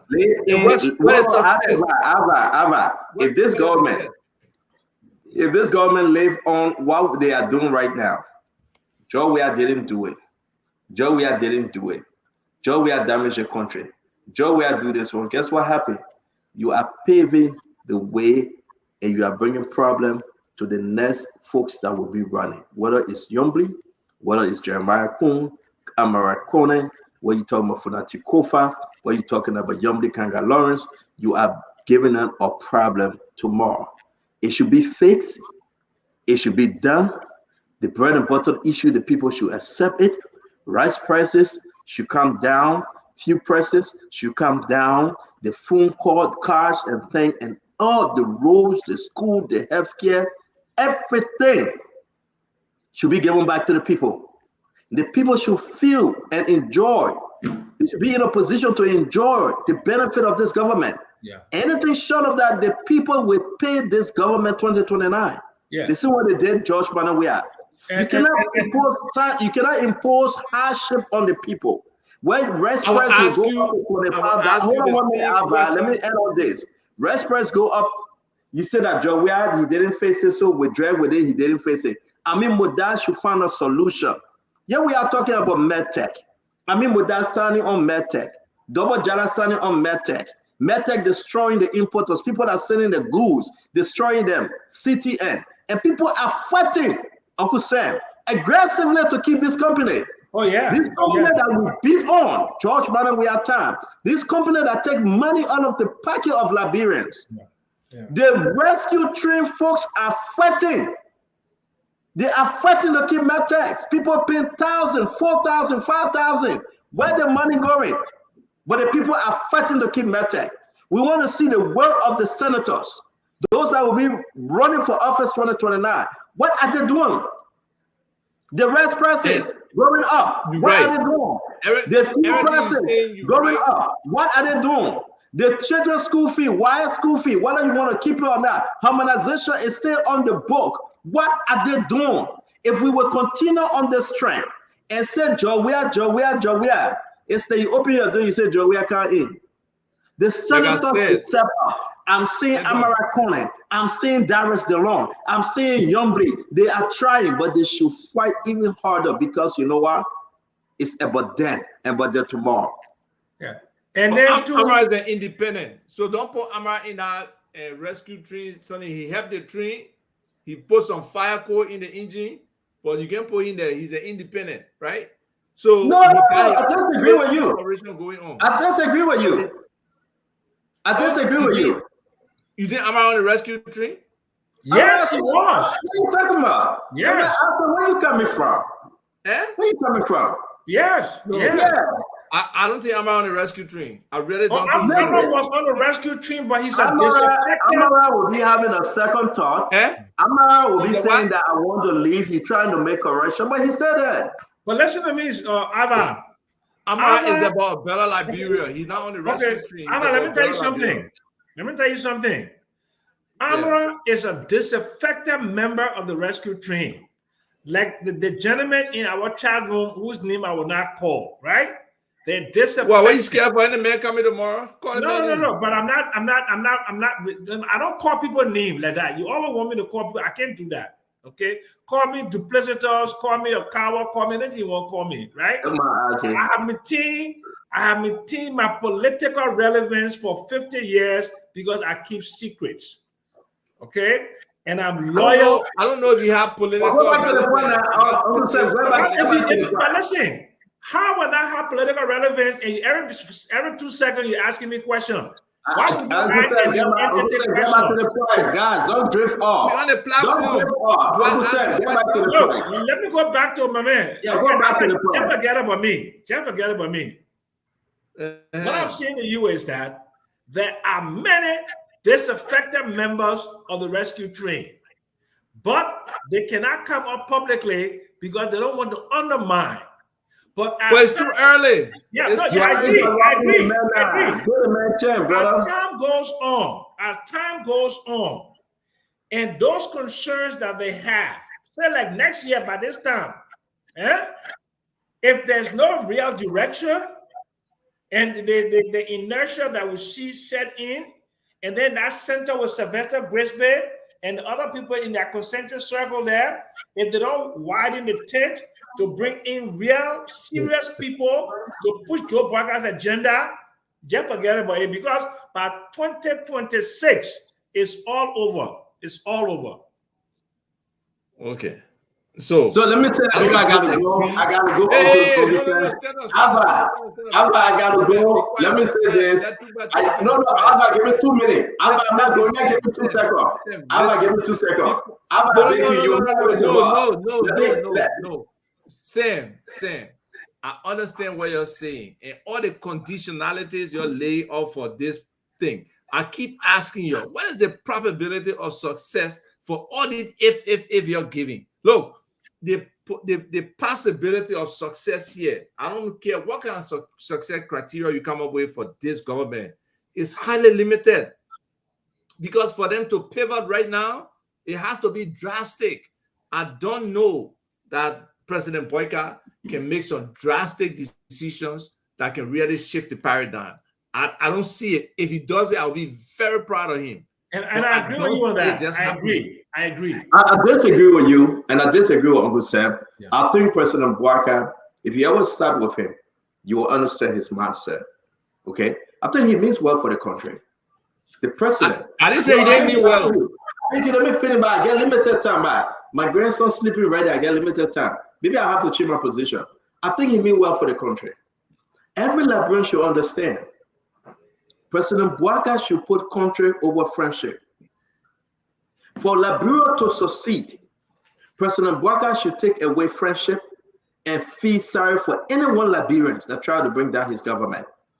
The legacy of President Boyka remains. But when President Boyka said, that's my friend for 40 years, that's my friend for 50 years, that's my friend from CWA, I think he would do this. And as early as it is, that friend start messing up with appointments. That friend start cutting deals and saying that you will call in capacity to order a ministry or entity to give him 5 cars. That friend start making appointment and recommendation for people to be appointed unknown to the president. That friend start going to managers and directors and say, I recommend that you hire this person with the authority vested in him. That's a problem. That friend got to go. That friend got no interest when you talk about Liberia. That friend is a charade. That friend came to hustle. She came to hustle. Let her go. Yeah. The president got a mind to deliver Liberia. He been in this government for. Well, no. Let me finish. Don't mind me. I beg you, Asifa. He been in this thing for nearly 60 years. Nobody can talk about good governance when it comes to Joseph Nimba Boyka. Nobody can talk about structure in government when it comes to Jose Yimabwaka. He has seen the good, he has seen the bad, he has seen the ugly. But you know why it's happening, like Uncle Sam said? They say 100 days, 1 year, 2 years. If the president cannot make the decision that it will hurt and hurt so badly, this government will not succeed. Because every Saturday, if people go on the farm of President Bwaka and say, but Chief, we bake you. Well, for typical example, look at the rubber people. The president had an executive order to sign on this rubber thing. The president knows people that are selling and shipping rubber. The president is still holding back on that decision. Tell me one time. Let's go now. In Bwaka 40, 50 years. Tell me one time that you know that he made a drastic decision like that. Tell me one time. And then let me agree with Ava on that, okay? I know. So you're asking me and you want to agree with Ava. Let me get there. Listen, let me tell you, Stanton, you're who support the rescue team, right? Joe Bwaka is not a person that you leave him to his own devices to make decisions, earth-shattering decisions. I've known him for what, 50 years?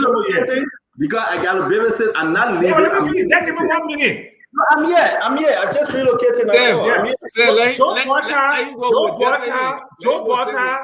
will not make he will not take any hard decision to hurt anybody. He will not take decisions that he will be afraid of the consequences.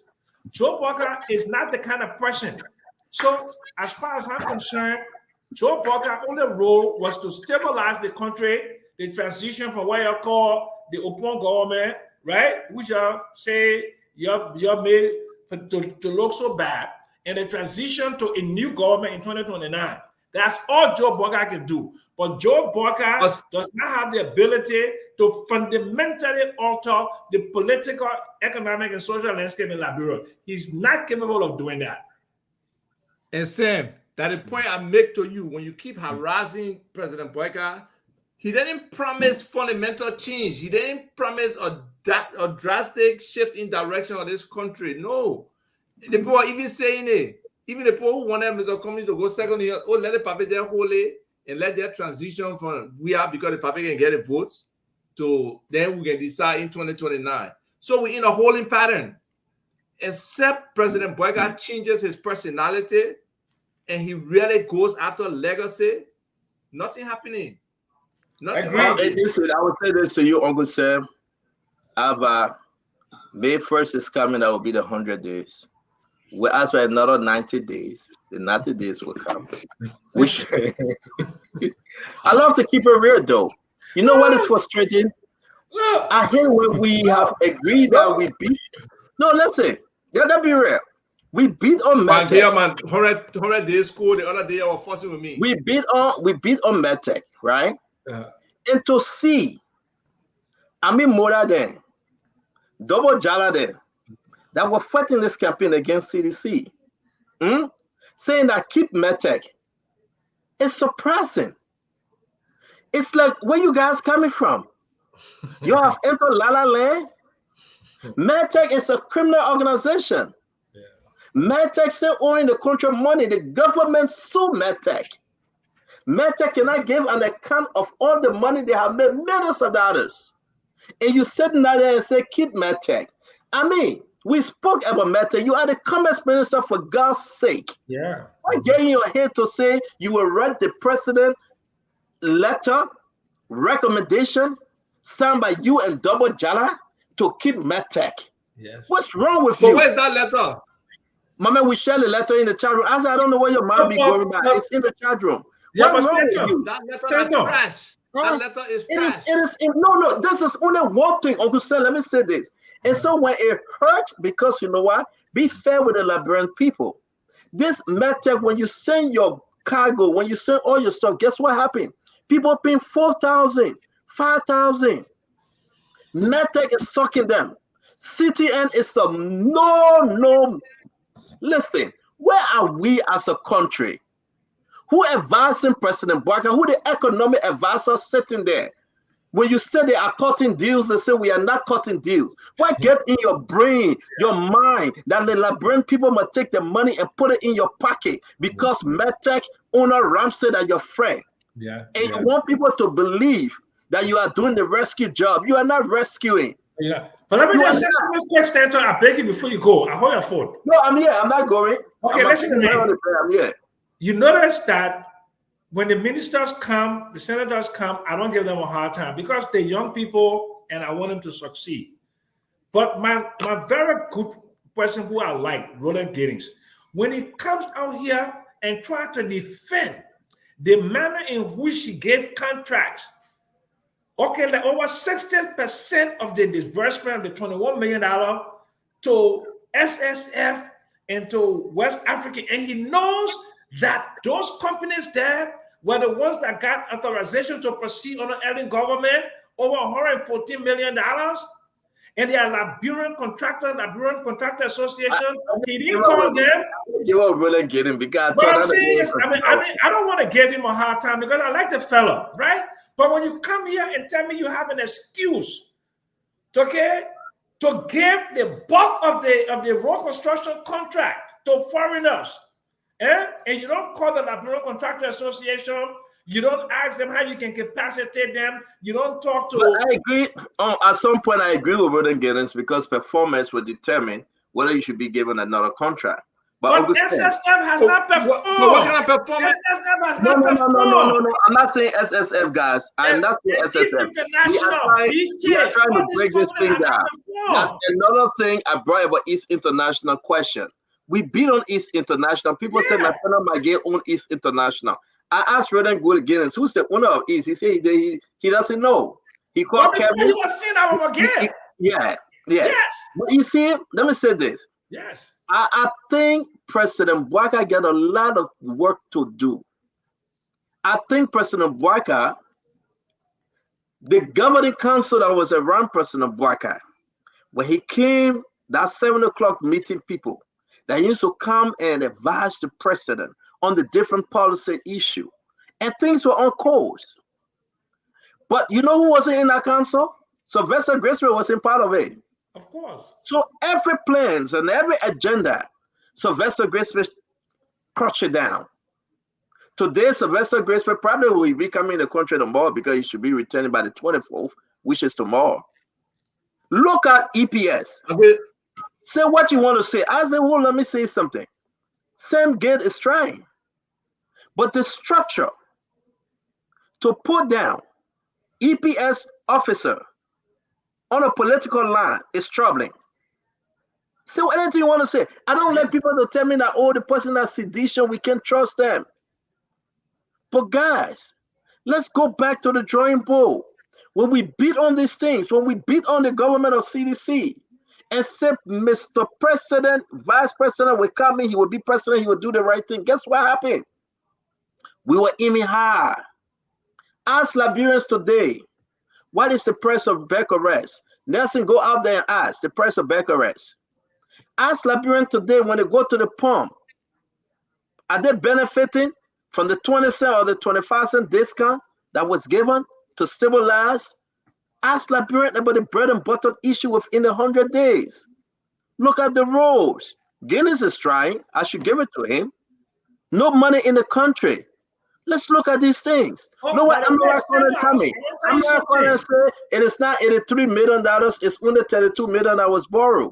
Are you following that trend? Yeah, but Stephen, I want to tell you something. I beg you.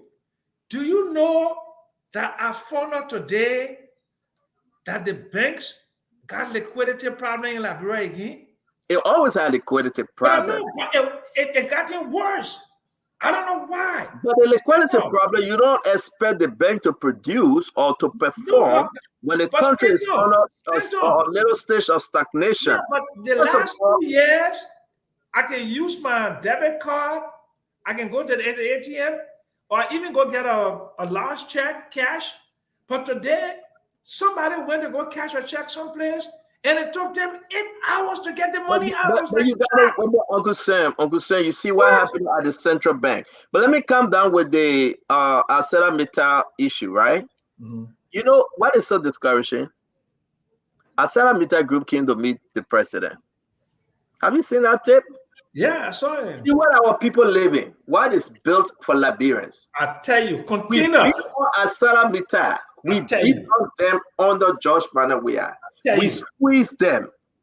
And our president was praising ArcelorMittal. I tell you. We had an opportunity to tell them, say, you got to do better for our people. You got to give back to Grand Bassa. You got to give back to Bon County. You got to give back to Nimba County. But what happened? Instead, we're begging ArcelorMittal. Look, but we're taking our natural resources. How about Western Cluster? How about Western Cluster? How about Western Cluster? No, guys. Let me finish. Guys, I say I beg you. I your fault. I say I beg you. Do we have a Western Cluster? I beg you. I say Western Cluster. Don't 30-ton trucks damaging the road. You're beating up on during the election. And then my friend Roland Giddens came here today. He knows that there are rules against setting axle of truck to plow the Liberian road. And they're damaging the road and they're taking our iron ore. Just like that. And you're beat up. You're beat up on your government for that. And you still continue with the same transporting of iron ore by road through Douala? No, man. No. They gotta change. Nothing changed. Nothing changed. Gentlemen, I asking you, what's the possibility of the president making a hard decision? You can tell me and post something on it. What's the serious? Otherwise, it's a joke. What's the reality is, what's your question? You raise certain things. All the bad contracts that are out there that still sitting down when it should be clearly about finding a substitution or elimination, right? When they'll make that decision, the rubber thing you said are on his desk when he will sign it. I mean, the hard decisions have to be made for this country to move forward. Look at what he need, money captain, LEC. I mean, everything has quieted down. Nearly because you know what? Has gone. Ivory Coast just caused a problem for us. If you fall in the LDC like we do, Ivory Coast came back, and folks, you need to hear this one. This is what Ivory Coast said. I just got the information, and somebody on OKFM, because Money Captain now he's praying for rain to come down. That is prayer to go. Okay? Instead of little children say rain, calm down, potter go up. Money Captain is praying for rain. Okay? Ivory Coast saying that they are reducing the kilowatts. What they have given Liberia, they are reducing it. That came from Ivory Coast. From 50 to 25 megawatt. Yes. Ivory Coast is reducing it. Yes. So Money Captain only hoping and praying for rain. Brother, let me tell you something. I think I'll get back to the solar business. And you know why? Some people say, well, it's not Sylvester Grissel, it's President Bouaka. So President Bouaka is not hearing the crowd of the people. President Bouaka is not listening to the masses. President Bouaka will agree to all other individuals than the Liberian people. We can start naming them. The 100 days. What have President Bouaka signed? Let's face it. We pray for a good result in this 100 days. But LEC will not change. LEC is not part of the 100 days. The people will sleep in darkness. Okay?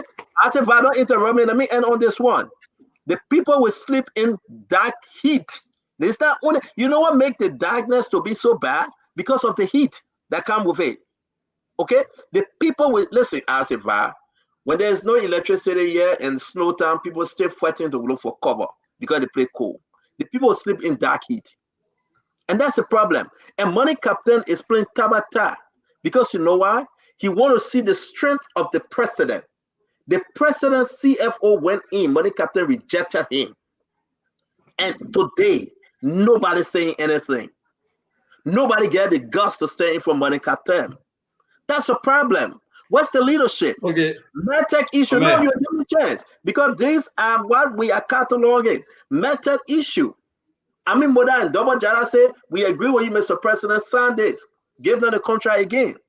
After from 2021 June up to present, they cannot show what they have given the Liberian people. But they tell us they bought car for LRA custom. Who are you to buy car for Liberia? We are government.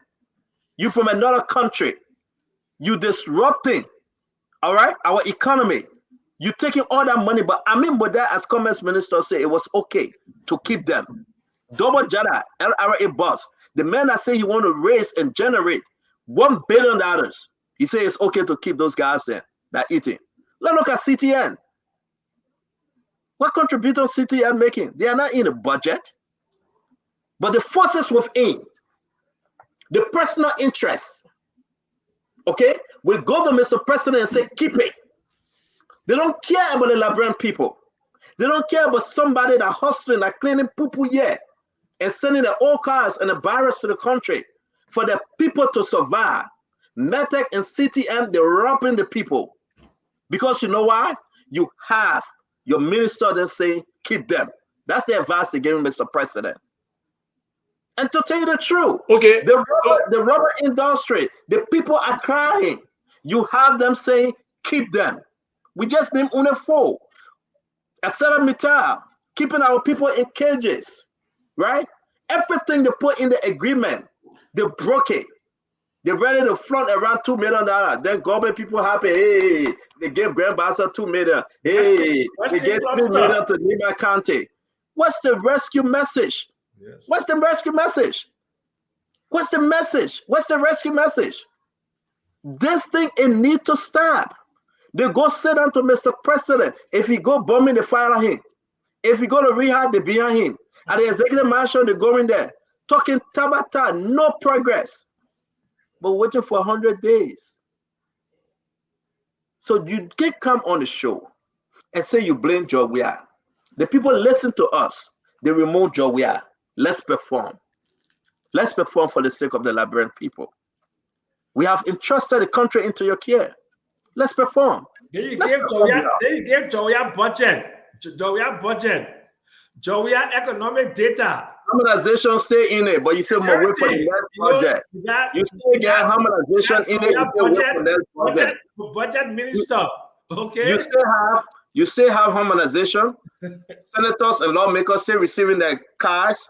They still receiving the gas slip. The scratch car. Receiving the benefits. Yeah. You have everything still going on, but you say, you know what? Don't touch it now. What's the aggressiveness? What's the change? And you populating all the boards, so Stanton, all the boards. You keep the boards as is.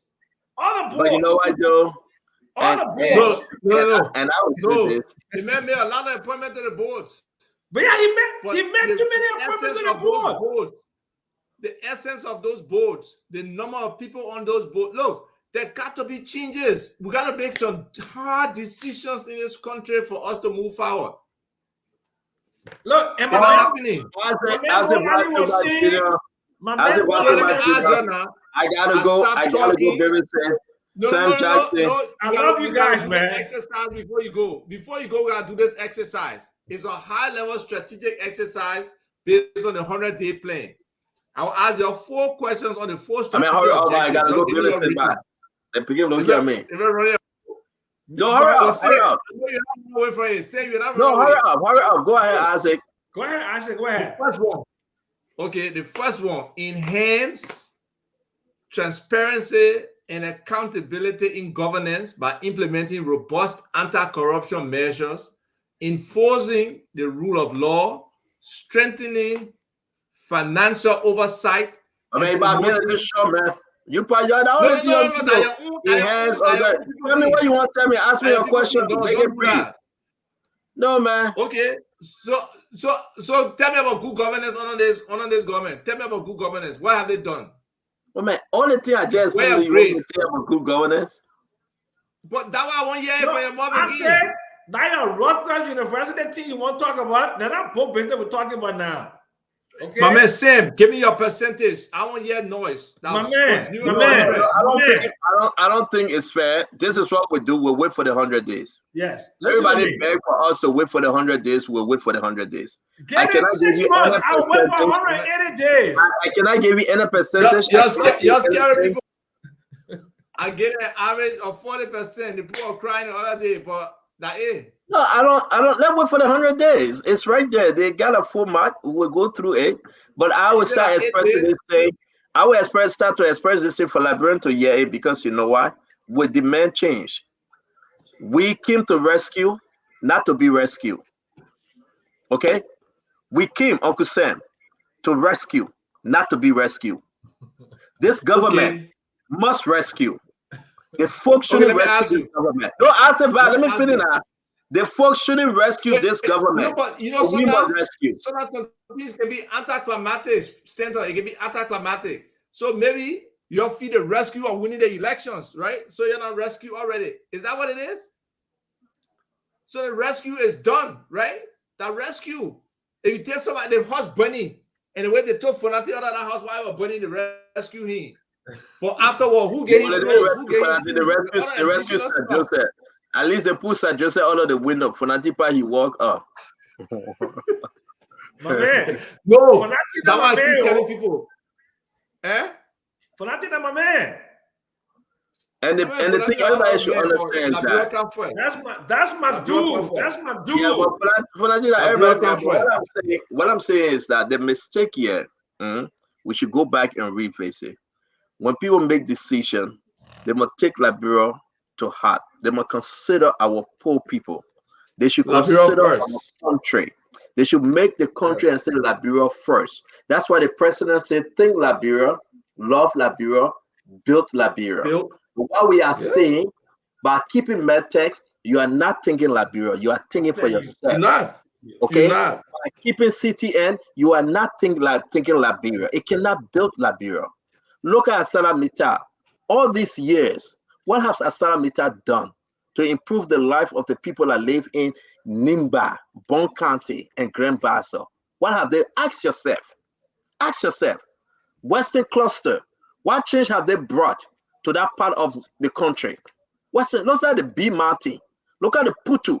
I got a letter I will share with you guys. Yaya Nimle and writing, Justice Minister. They want to question whether they can cancel the agreement with Putu. Look at all these concession agreements. We have over 500 plus. Well, Baka, they got somebody for Putu already. We have over 500 plus non-Liberian. They are in the Sapo mine looking for gold illegally. They got somebody for Putu already. Okay. They got somebody for Putu already. There's nothing wrong with them having somebody for Putu. It's wrong. It's not a competitive process.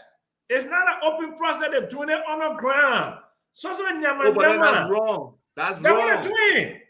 So then you should easily answer that governance question. How can you do concession on the ground?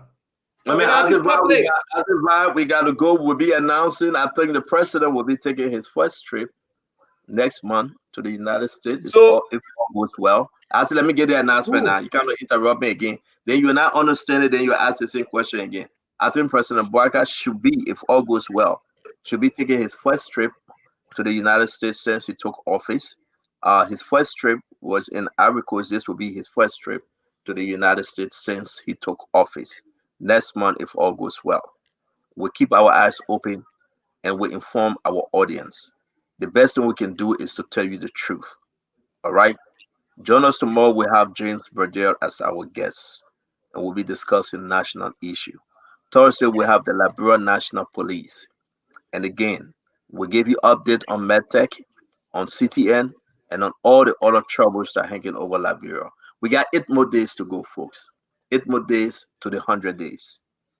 Thank you for joining us, and thank you for being part of the group. Thank you, Uncle Sam. Yes, sir. Good night. Nelson, bye-bye. Let me announce also that Acid Do said he never had internet, Nelson, so he couldn't come on the show. Acid Do cried. He said, CEO, this is embarrassing. Let me read this. This is from Acid Do. Oh. Acid Do, yeah, I was feeling so bad though. He said, this is from Acid Do. And according all the way they're treating Acid Do, he said, I spend too much on internet every day, CEO.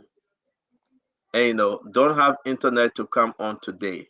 I mean, listen, I try to, I don't want to do this as my friend. I really don't want to do this, but yeah, that's secret. So I said, how are you? Are you okay? He said, I'm okay. Yes, I am. don't have internet to come on today.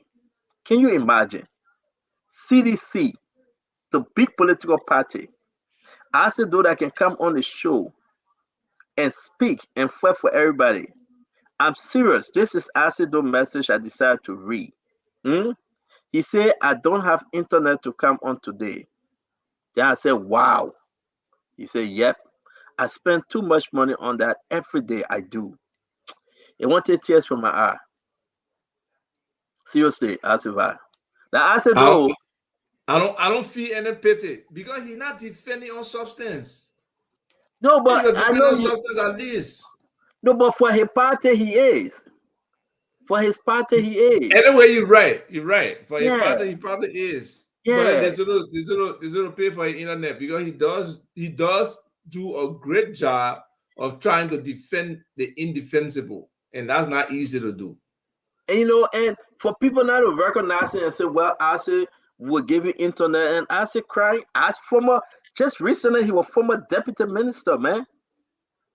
I don't know how much for internet. How much for internet a month? Every month. And you got $49 packages. They got 79 packages. So, even with the 49, but you gotta understand it depends on how you use it. Because sometimes they'll tell you 49, but if you burning heavy data like they show now, right. that $49 package will carry you maybe for like a week or less than a week. Really? Really? Yeah, I experienced that when we're producing the show. What the unlimited package? Well, they want something. Yeah, so but you want to tell me the whole BCDC can get access to 150 every month for internet? My man, CDC is broke. No man, all the money they stole, they broke. How many people stole that money? Kev Hassan. I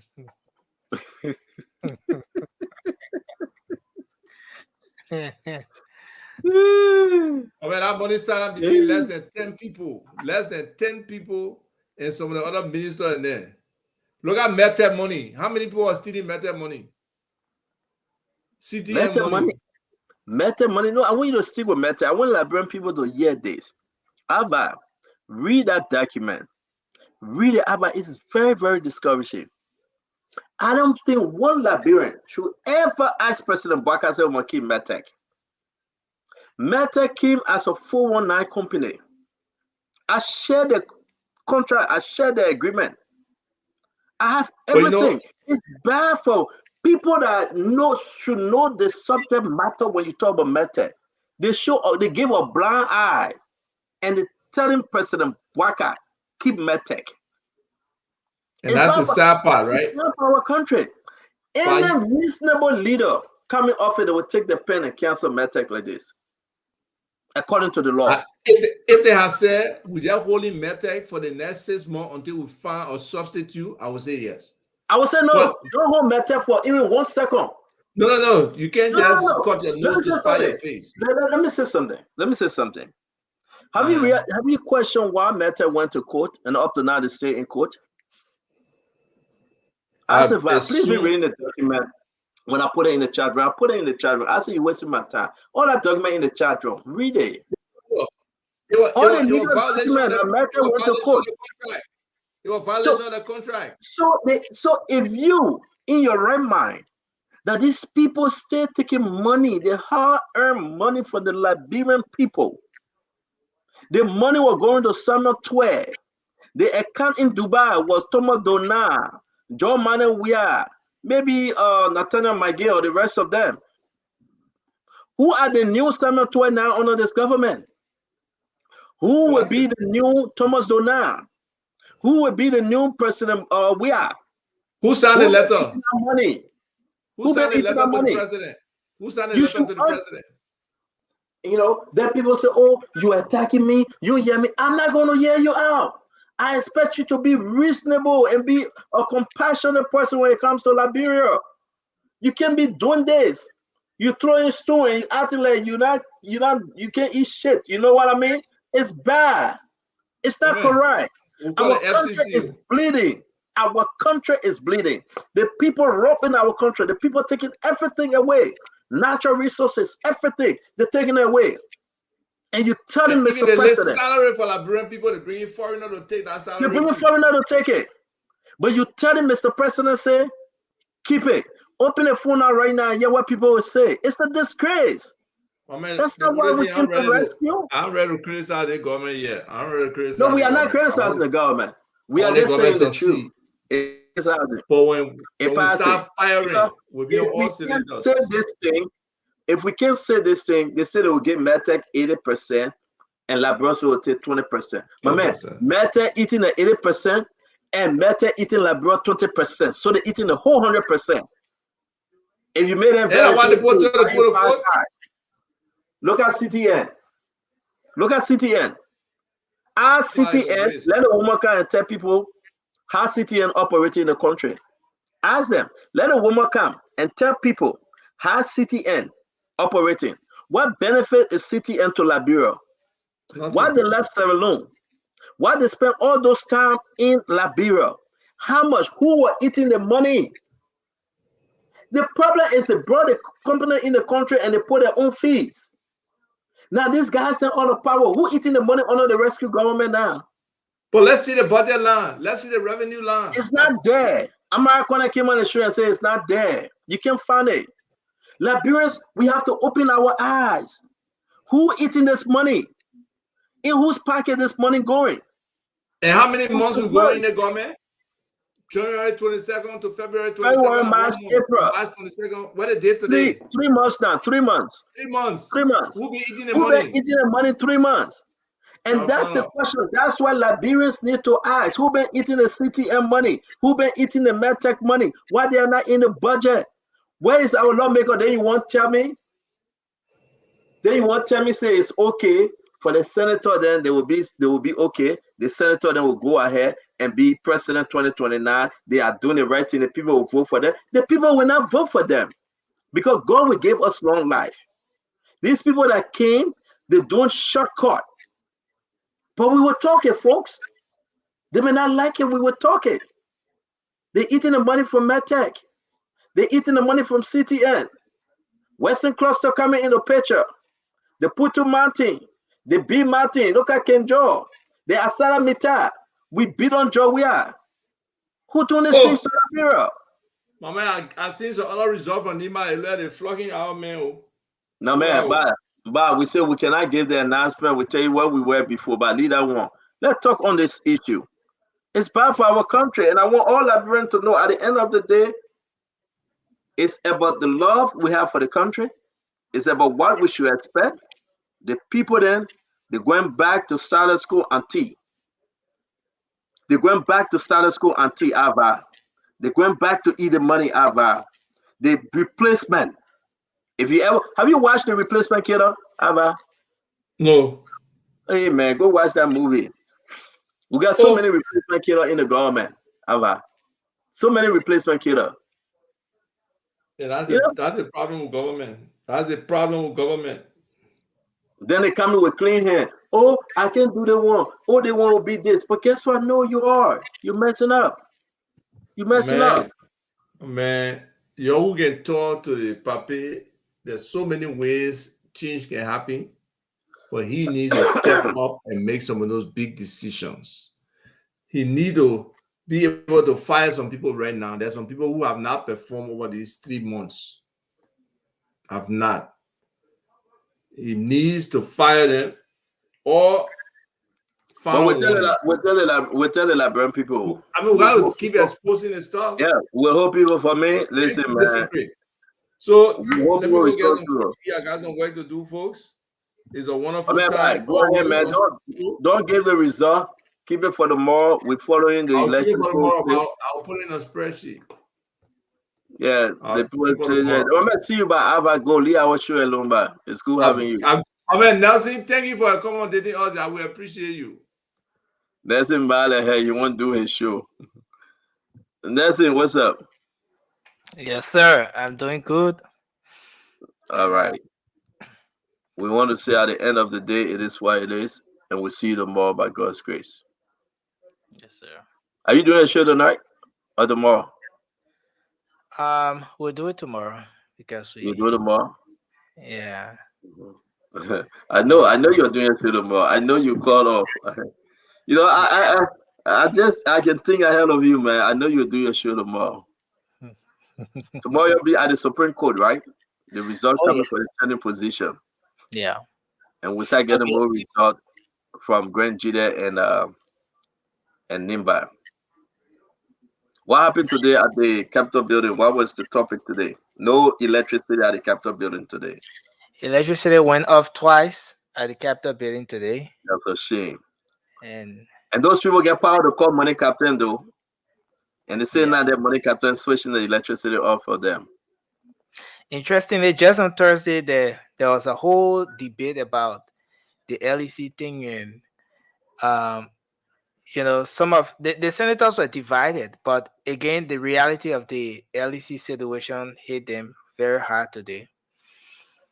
In Yeah, fact, they it's had true. to adjourn the session earlier than what they are planned because of the heat and everything. No electricity, so they called for a motion to adjourn, and they had to end this That's a session. shame. Yeah. That's a disgrace. Because at the end of the day, guess what happened? They get the power. Money captain will come and speak money and talk money, and most of them will be quiet. They get the But power. see you, your friend Senator Snow was fined twice today.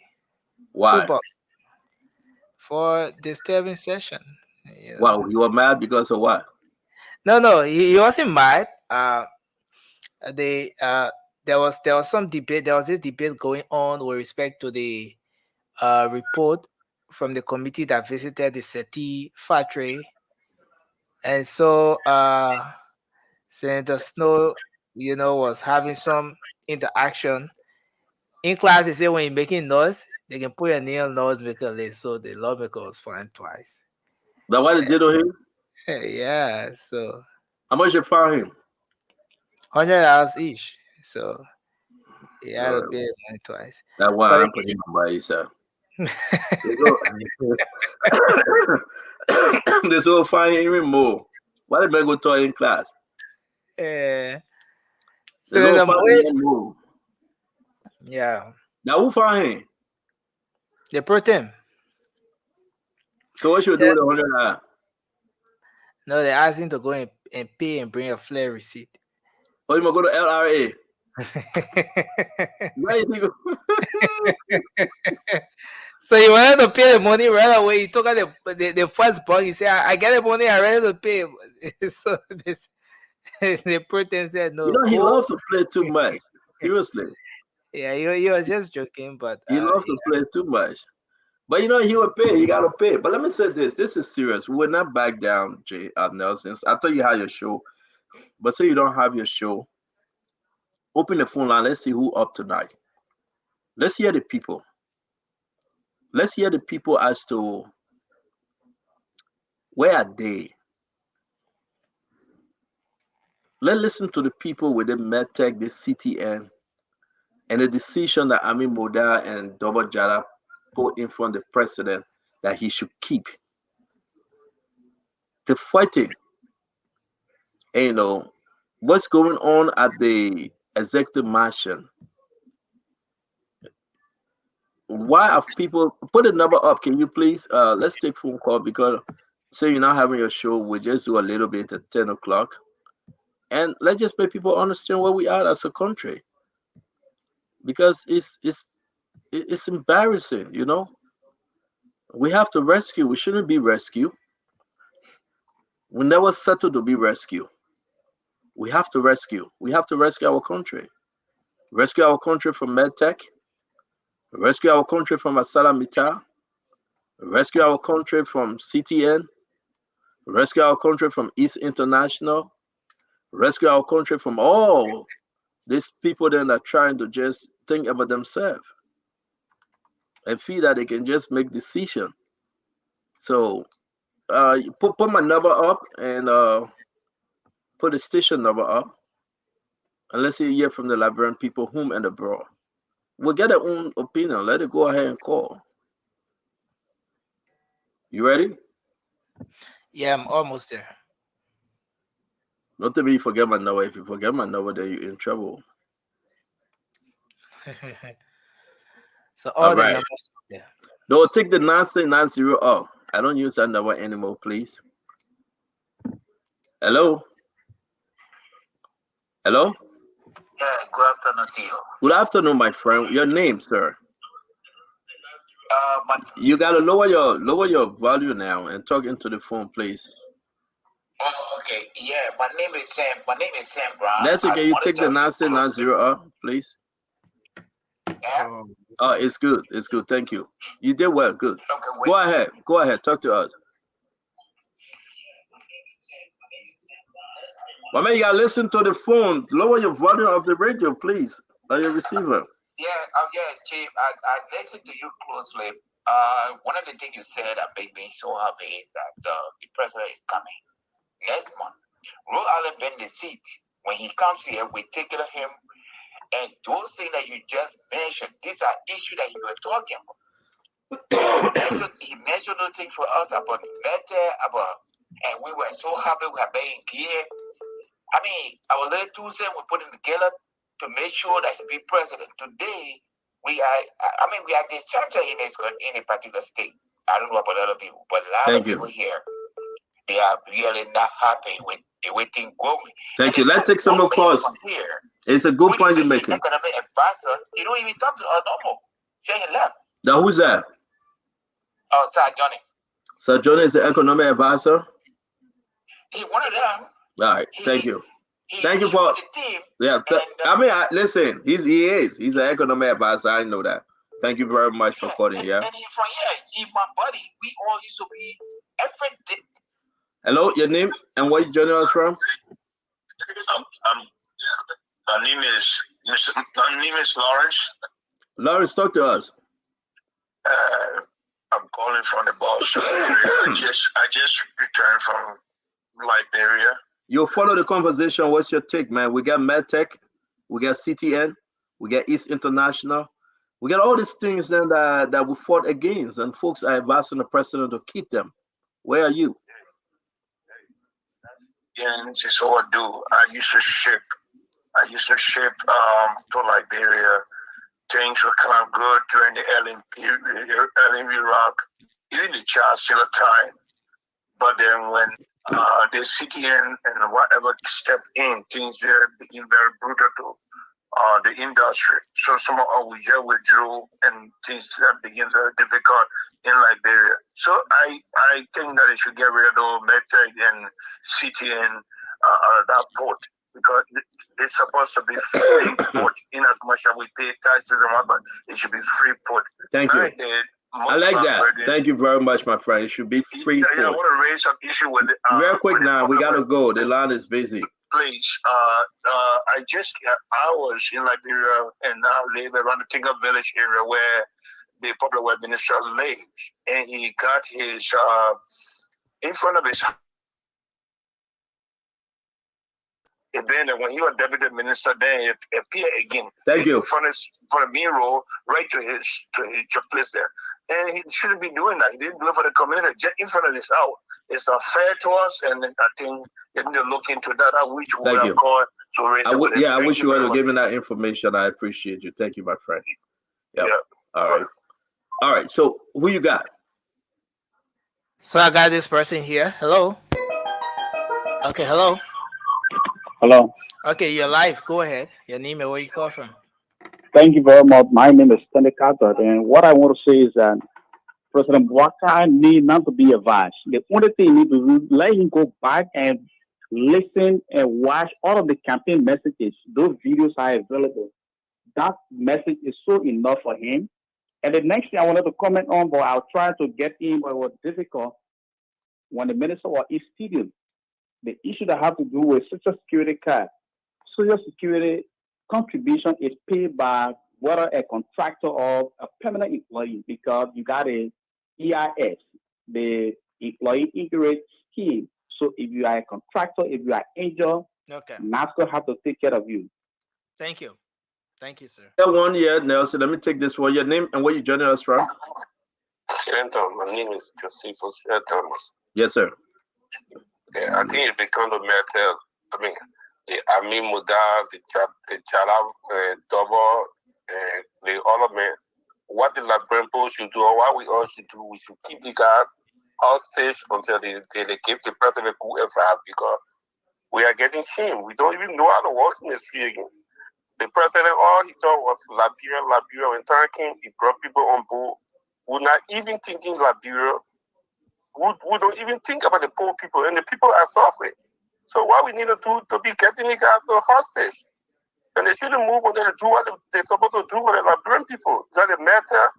The other people, Amin Muda need to know what he's doing. The people are suffering. The people are suffering, man. All of that MedTech thing. People sending me the bill of letting the goose when they send it. They pay tons of money, and these guys are telling Mr. President keep them. But we said thank you for calling. Join us again tomorrow.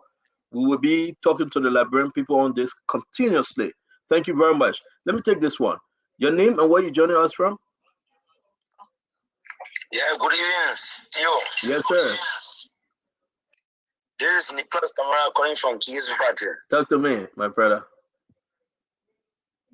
Hello? Yes, I'm here. Go ahead. You're live. Hello? You are live, my friend. Talk to me. Yeah, this is Nicholas Camara calling from King's Factory, CEO. Yes. I got to tell you about the whole thing. You know, we are fellow in today. We are at the party headquarters. We are about to send you our communication. Because what is going on, as you are saying, even if any people come from the party chairman to reach to western when you get to the minister or state, he can take it and dash it. The young people are filled maybe very soon, about tomorrow we are receiving. Yeah, but Nicholas, we receive a communication from us. Nicholas, Group of Nicholas. partisans, united partisans, we are about to demonstrate because we have reached the leader there. What they are doing, we are so fed up. We that suffer, we suffer in the rain, we suffer under the sun. We are here, we cannot even get food. But Nicholas, hello? Now it must play. What is saying, it must play what the secretary general for the party. He cannot even listen to nobody. He not even get there because he has already received every day receive 500 for full money. So we are getting fed up. But what is going on if the president cannot listen? We are the same people that took on share and send the rain under his son to change the past government. If he cannot listen, it will be a disaster. So thank you very much. Thank you, CEO. Thank you very much. Can you hear me? Thank you very much. Can you hear me? Yeah, I'm hearing you. I'm hearing you, CEO. Yeah, thank you. The man phone going through. Go ahead. Let me come back to you before I take this one, Nelson. Nelson, take your call. Let me come back to you quick before they won't come on.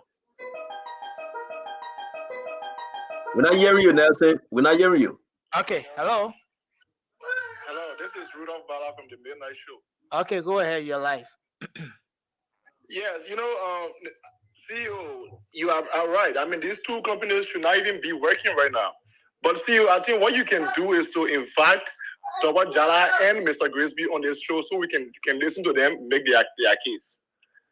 I think with that, then I mean we can know as to why they are insisting that these two companies continue to work. Okay. Thank you, Rudolph. Thank you. Thank you very much, my friend. You got another one, or should I take this? Okay, I want to squeeze just one more in. Then all right, hold on 1 minute, please. Hello, please go ahead quickly. You're live. Good morning, Nelson. Good morning to you. Yeah, go ahead. Let's hear you. My name is Josiah Small for me from around the corner of Peace Island Bell. Okay. So let's see that CEO have been saying. This government will vote and put all into it. With the hope that the Omega nothing to lose. Whether he gets second round, this and that. He told us, I won't let you down. For you people future, your children future, that what I'm in it for. So anything that he can admit, as in the Liberian people that is crooked, he told us he can't do business as usual. We should count on him. That was some more trusted the government and brought him to power. Like the Meta and CTN issues, it affected our Liberian businesses, and we the other we want feeling the pinch. So if that contract is bad, it could not be bad. I could not talk on it. Like someone said, the word Jala, and who said should be invited, that explain to us. Probably the old man I know. Let the old man open your eyes and listen to the people. We the ones put in there. Thank you, sir. So that no business can be done as usual. Thank you very much. Okay. Thank you, lad. Go ahead. Your name and where you calling us from? My name is Isaac Setro. I'm calling from Atlanta, Georgia. Talk to us, Isaac. I'm a regular listener of the show. Stanton, I want to thank you guys for what you guys are doing for our country. You're welcome. Talk to us. CTM, they need to grow. We can't even ship anything to Liberia now because the prices is so high because certain Moravian politicians want to pocket money. So I'm very, very thankful for the job you guys are doing to expose the ill in this government at the early stage.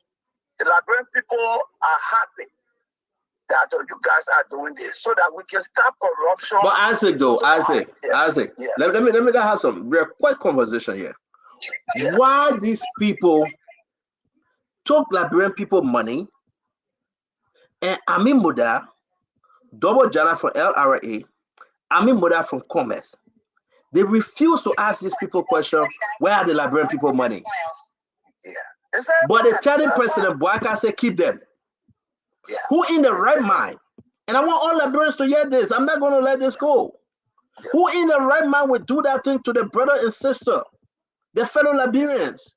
Is why we came to rescue? No. Yeah, no. We came to rescue, not to be rescued. Yeah. This is bad for our country called Liberia. Yeah.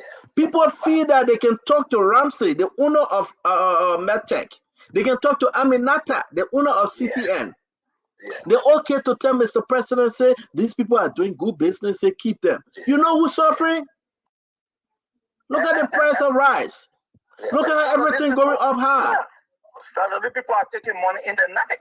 So they tell the president, and the president needs to have a special team at the executive mansion that will do some verification. The team that the man called Sylvester Grispe, that man is corrupt. That man was impasse. The man was in Malancelli government, and Malancelli fired the man. Yeah. And our own papa brought the man back for what? The man to sell passport during the interim government. I mean, we got to talk this thing about Sylvester Grispe. You make him chief of staff, he involved in everything that is going bad for this government. Why you must say keep it? That's where you put on Liberia now. My man, thank you, man. Let's go. Yeah, your name and where you calling from. Thanks for joining us. Your name? Oh, my name is Vanny Holmes. I'm calling from Minnesota. Go ahead, Vanny. Okay. Stanton, I've been following you for long, and this is what I have to say.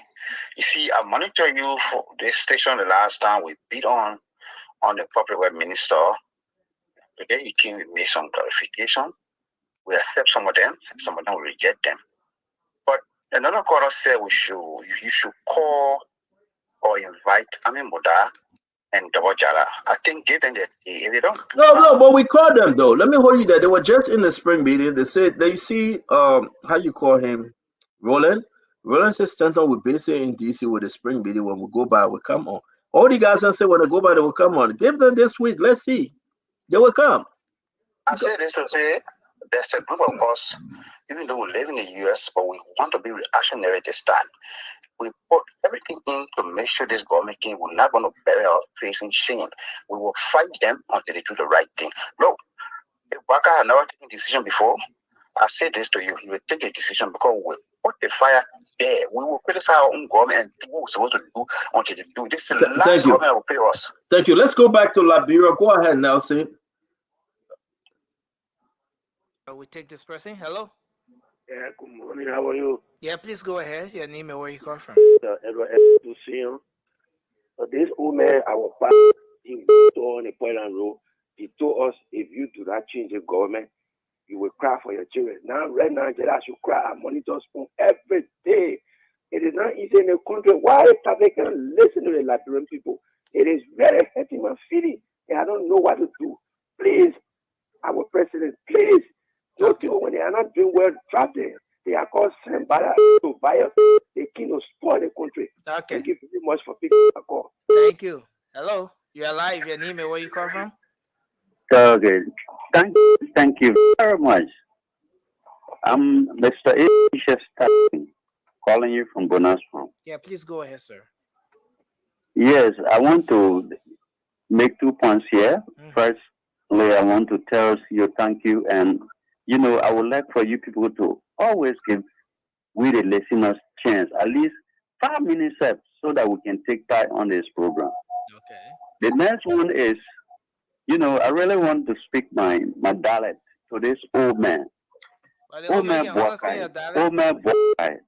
Bapa Boakai. Ah, Okay. you want to bring back business as usual? This one Brisbane man, you can't change it. Why pay money captain? That means Brisbane have power than you? No man, be a man with word. Oh, you went up. Thank you. Thanks for your contribution.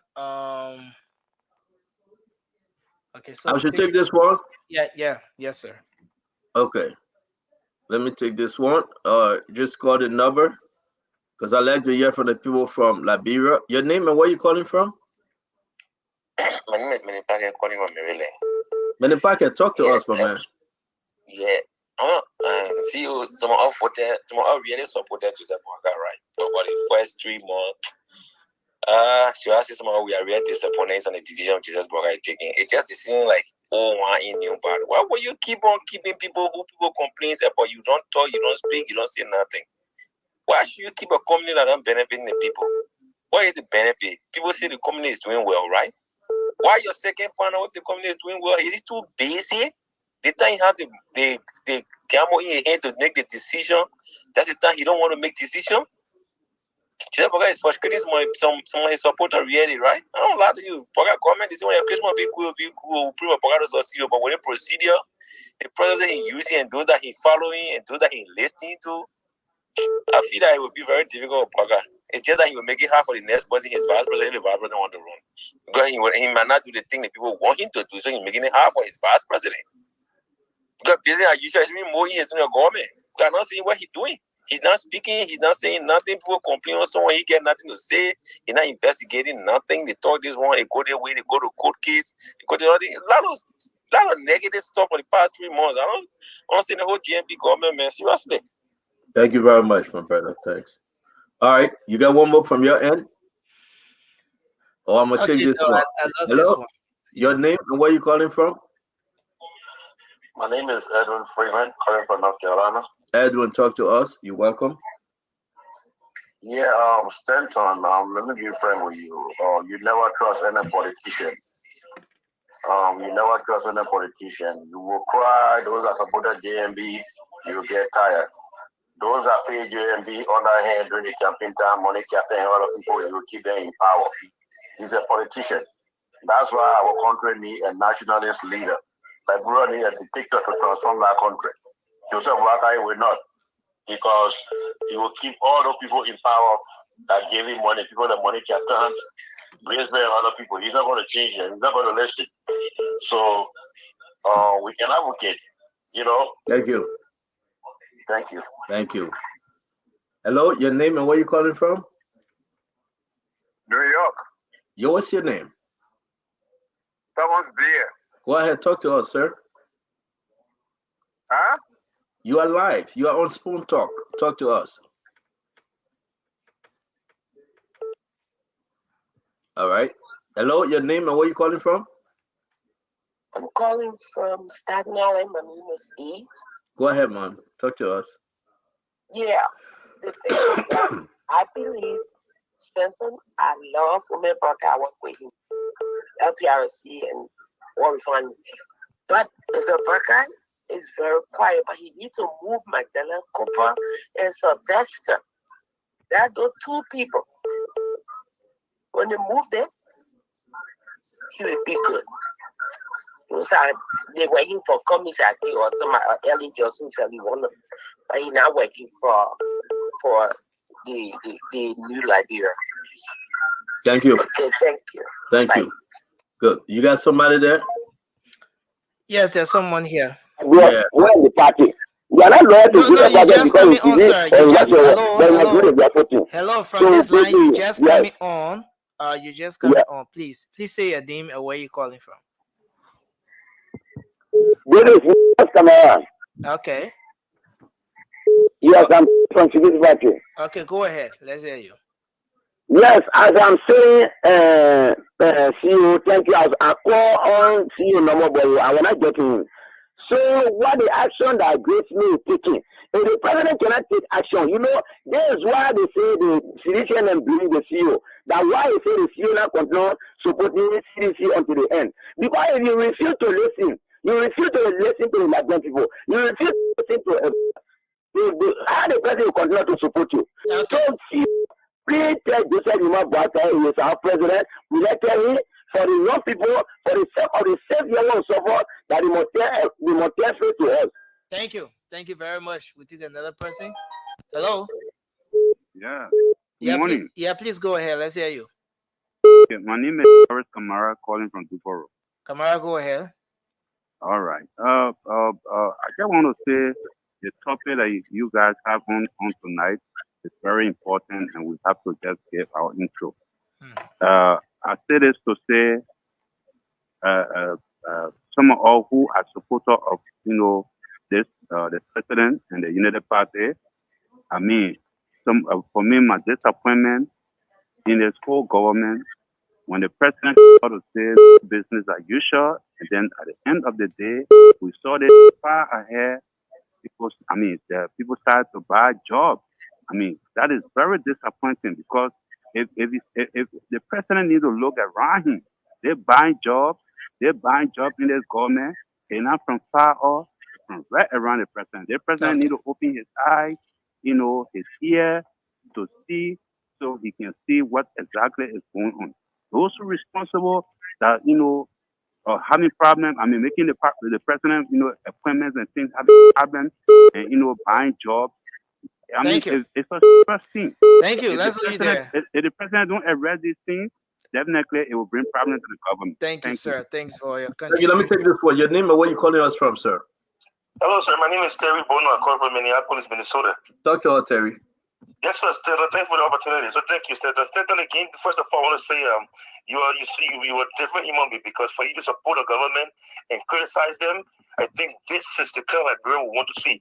We that support the JMB, we supported him for a reason. But at the same token, he would not sit down and don't speak out the ills. There is a different a time, and I like to say thank you for mustering the courage to criticize the government. We all also in, but you did a good job to bring this government to power. So that's it. Number two, JNB should know that CTN, as long as they are at that port, things coming through that port prices will be high, and the level, taxes on goods and services will continue to go up because those people. How many tracking companies do we need in one country? The first state only had BVAC. BVAC, you ship your late car. BVAC, we just give you one tracking number. You can track it any part of the world. But now we got too much for the next CTN, the other one. Why? So stand up every time and let's be critical. We made this government. We change that bureau. We'll criticize it. Thank you. Thank you, Gondo. Thank you very much. All right. So Nelson, who you got? My time almost up. I got 4 more minutes for you. Okay, the point is that the people need to understand that medtech. You want me to take one more, or you got somebody? I got one here. Go ahead. Okay, please go ahead quickly. You're live. My name is Koon. Okay, go ahead. Let's hear you. My name is Koon. My name is Koon. I'm calling from Minnesota. Tell the man to turn off the radio or something. Okay, I want to say thanks to yes. So you have to reduce the volume of your TV or whatever you're using to monitor, please. Oh, because I'm close to the TV. That's why, because I've been following the show. Okay, yeah, please do that, and then make your point quickly, sir. Yeah. The thing is that I want to say thanks to the Spoon TV because the way they've been following things and the way they've been presenting things to our people. Oh, I'm still close, man. Okay, so let me take this one, Nancy. Let me take this one. Nancy, let me take this one. Hello, your name and where you calling from? Hey, Senator, good evening, man. My name is Lawrence. I'm calling from Atlanta, USA. Lawrence, talk to us. Yeah, man. I just want to talk about this CTM stuff over there. You know, we have a lot of stuff here that we want to send to Liberia, but the prices on that stuff on the phone is so costly. Just imagine I sent a car to Liberia years back, and I paid almost $5,000 compared to Liberia and to get it for the phone. I feel that was too much. You know, we have a lot of stuff here to send to Liberia, but those that can help us to tell these things, they charge us a lot, and then when we say something, they say, the taxes over there is too high. So I need this government to try to do something to either reduce those taxes, more especially on the CPN. So this is what I want to say. So thank you for affording me the time. Thank you very much. Thank you. Hello, your name and where you calling from? Hello. Yep. Your name, where you calling from? Hello. Yes, you're live. Talk to us. You are live. Talk to us. Yeah. All right. Hello, your name and where you calling from? Yes, I was calling to participate in this call. Yes, ma'am. You're live. Welcome. What's your name and where are you joining us from? I'm joining you from Minnesota. My name is Jackie. Jackie, talk to us. What's up? Yeah. Yes. I want to talk about this CTN and MedTech at the port. I think Joseph Boyka need to cancel those agreements because it's killing us. For us who oversee when we try to ship, they gave us tracking number, and when we go down to the port, we have to pay extra money again for tracking number that is not even useful to us. But Jackie, so though, the people that didn't even ask question, right? They didn't even consult with the Liberian people. These people been around since Jowiata or so. They own the Liberian people. They ate the people money, and they still want us to keep them. How frustrating is that, Jackie? They still want us to keep them. I don't know, but I don't know what is running through Joseph Boyka, man. We campaign against George Weah for the same thing, and he come to power. He allowed for these folks to meet. I mean, it's so disgusting for Joseph Boyka to listen to the life of Grace Pitt, Commerce Minister, and LRA boss. Why should you listen to the people? And they told us they were going to get rid of CTN and MedTech. Why they are keeping it? For what? That's a question everybody asking. Why they keeping it? You need to get to the bottom of this thing. I think you need to have a serious meeting with Joe Boyka one-on-one. You need to have a serious meeting with Joe Boyka. The issue is if they continue like this way, a lot of people will call. A lot of people call me. A lot of people send the information. But to our amazement, for Double Jala and Ami Moda to recommend to the president, and I asked the guys to make those recommendations, the document public. I want Liberians to see it. Why in your good mind that you must tell Mr. President, say keep them? Who been eating the money? Send me $20 there no more. Thomas Doname, his soul rest in peace. Who been eating the money since January 22nd, 2024 up to now? Who these guys that been giving the money to? That they may put that on the Liberian people, Jackie. It's bad for our country. Yeah, I don't know. But have a good night, Jackie. Have a good night, man. It's good to talk to you. Thank you so much. Yeah. Hello, your name and where you calling us from? I'm Atlanta, Georgia. Yeah. What's your name? Claudia. Can you please lower the volume of your TV or please? Okay. All right, I'll lower it. You want to lower it now? Yes, I have. Yeah, go ahead. Talk to us now. You're live. Talk to us. Yes, I say you guys should cancel CTN and MedTech. For them to go. So we suffer our taxpayer money, and then everybody gets something. Thank you very much. Thank you very much. We appreciate you. Thank you for calling. Nelson, I think the food I can smell the rice. You know when the rice is steamy, you can smell it, right? And I think, seriously, Nelson, you can't keep me here anymore. You can go home. 10, 11, 12, 1, 2. It's 2:30 almost in your country. I can smell it right. I gotta go. We'll continue the conversation tomorrow, folks. I know you want to call. I know you want to be part of it, but I can promise you I will take one last one from Abraham Sanakuyoko. Let me see who this person. Your name and where you calling from? Hey, my friend, can you lower your radio and talk into the phone, please? Hi, Stanton. How are you? I'm doing good, sir. Your name and where are you calling us from? My name is Abraham Senayoko. I call from San Antonio, Texas. Talk to us, my brother. Yeah, the issue with CTM, there was no CTM in the last administration of the Unity Party-led government. CTM came into being in 20. Joe, we are 20. Joe, we are. Yeah. And now, prior to METEC, you had DI then done by our own Liberian, the Customs Department. So why don't we revert to that? And that's the question we're asking. Why LRA can take over? Why you got to give these people millions of dollars? They used to do those functions. They do destination inspections. So that's all I have to contribute. My man, thank you, man. Thank you. You make a good point tonight. Thank you very much. I know the people they're calling me because they don't want me to leave you and go eat, Nelson. Are you doing something? Are you planning this, Nelson? I want to go eat and stay quiet. Can you lower the volume of your TV and talk into the phone, please?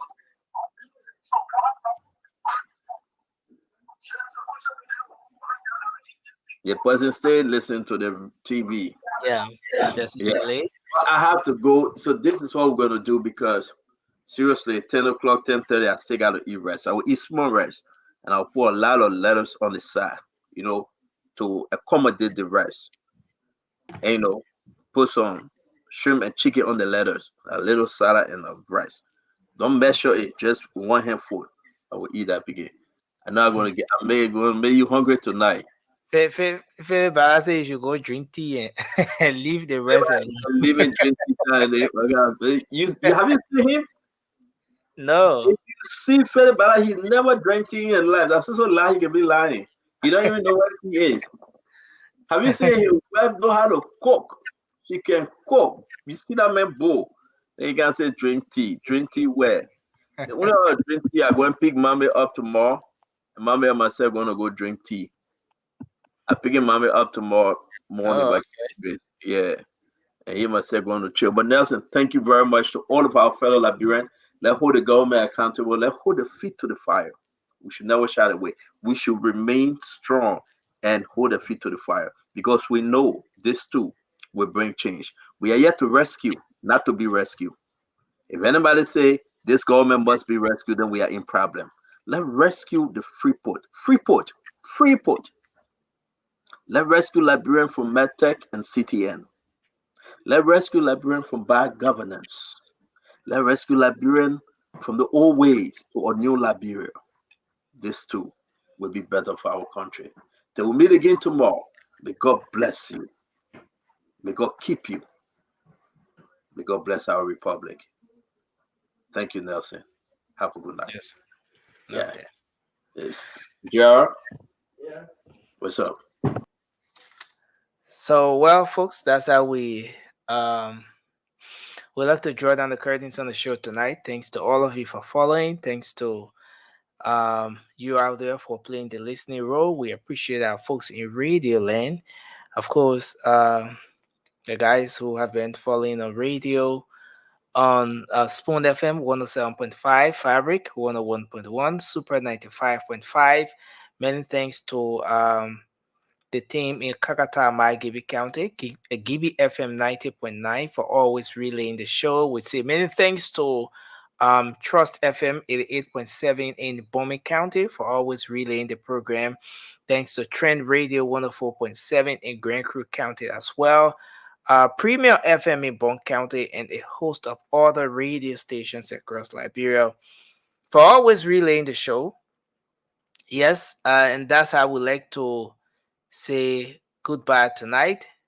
And Spoon Talk will be back on your radio tomorrow. There will be another fascinating edition of the show. As you heard, the Councillor James Verdier will be the guest for tomorrow's edition of the program. And so you don't want to miss that. You can make up time to join us tomorrow. Until then, My name is Nelson Colem. Sincere apologies I couldn't bring you the late night show tonight due to some technical adjustments we have to make. Late night show will be on hopefully tomorrow.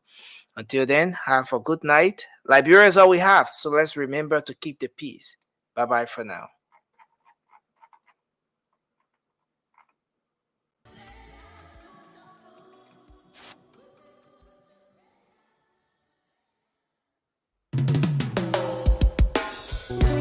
Yes, I, a special one from the CEO, stand coming with the spoon. And your boy, Friday the South and Band. Charges.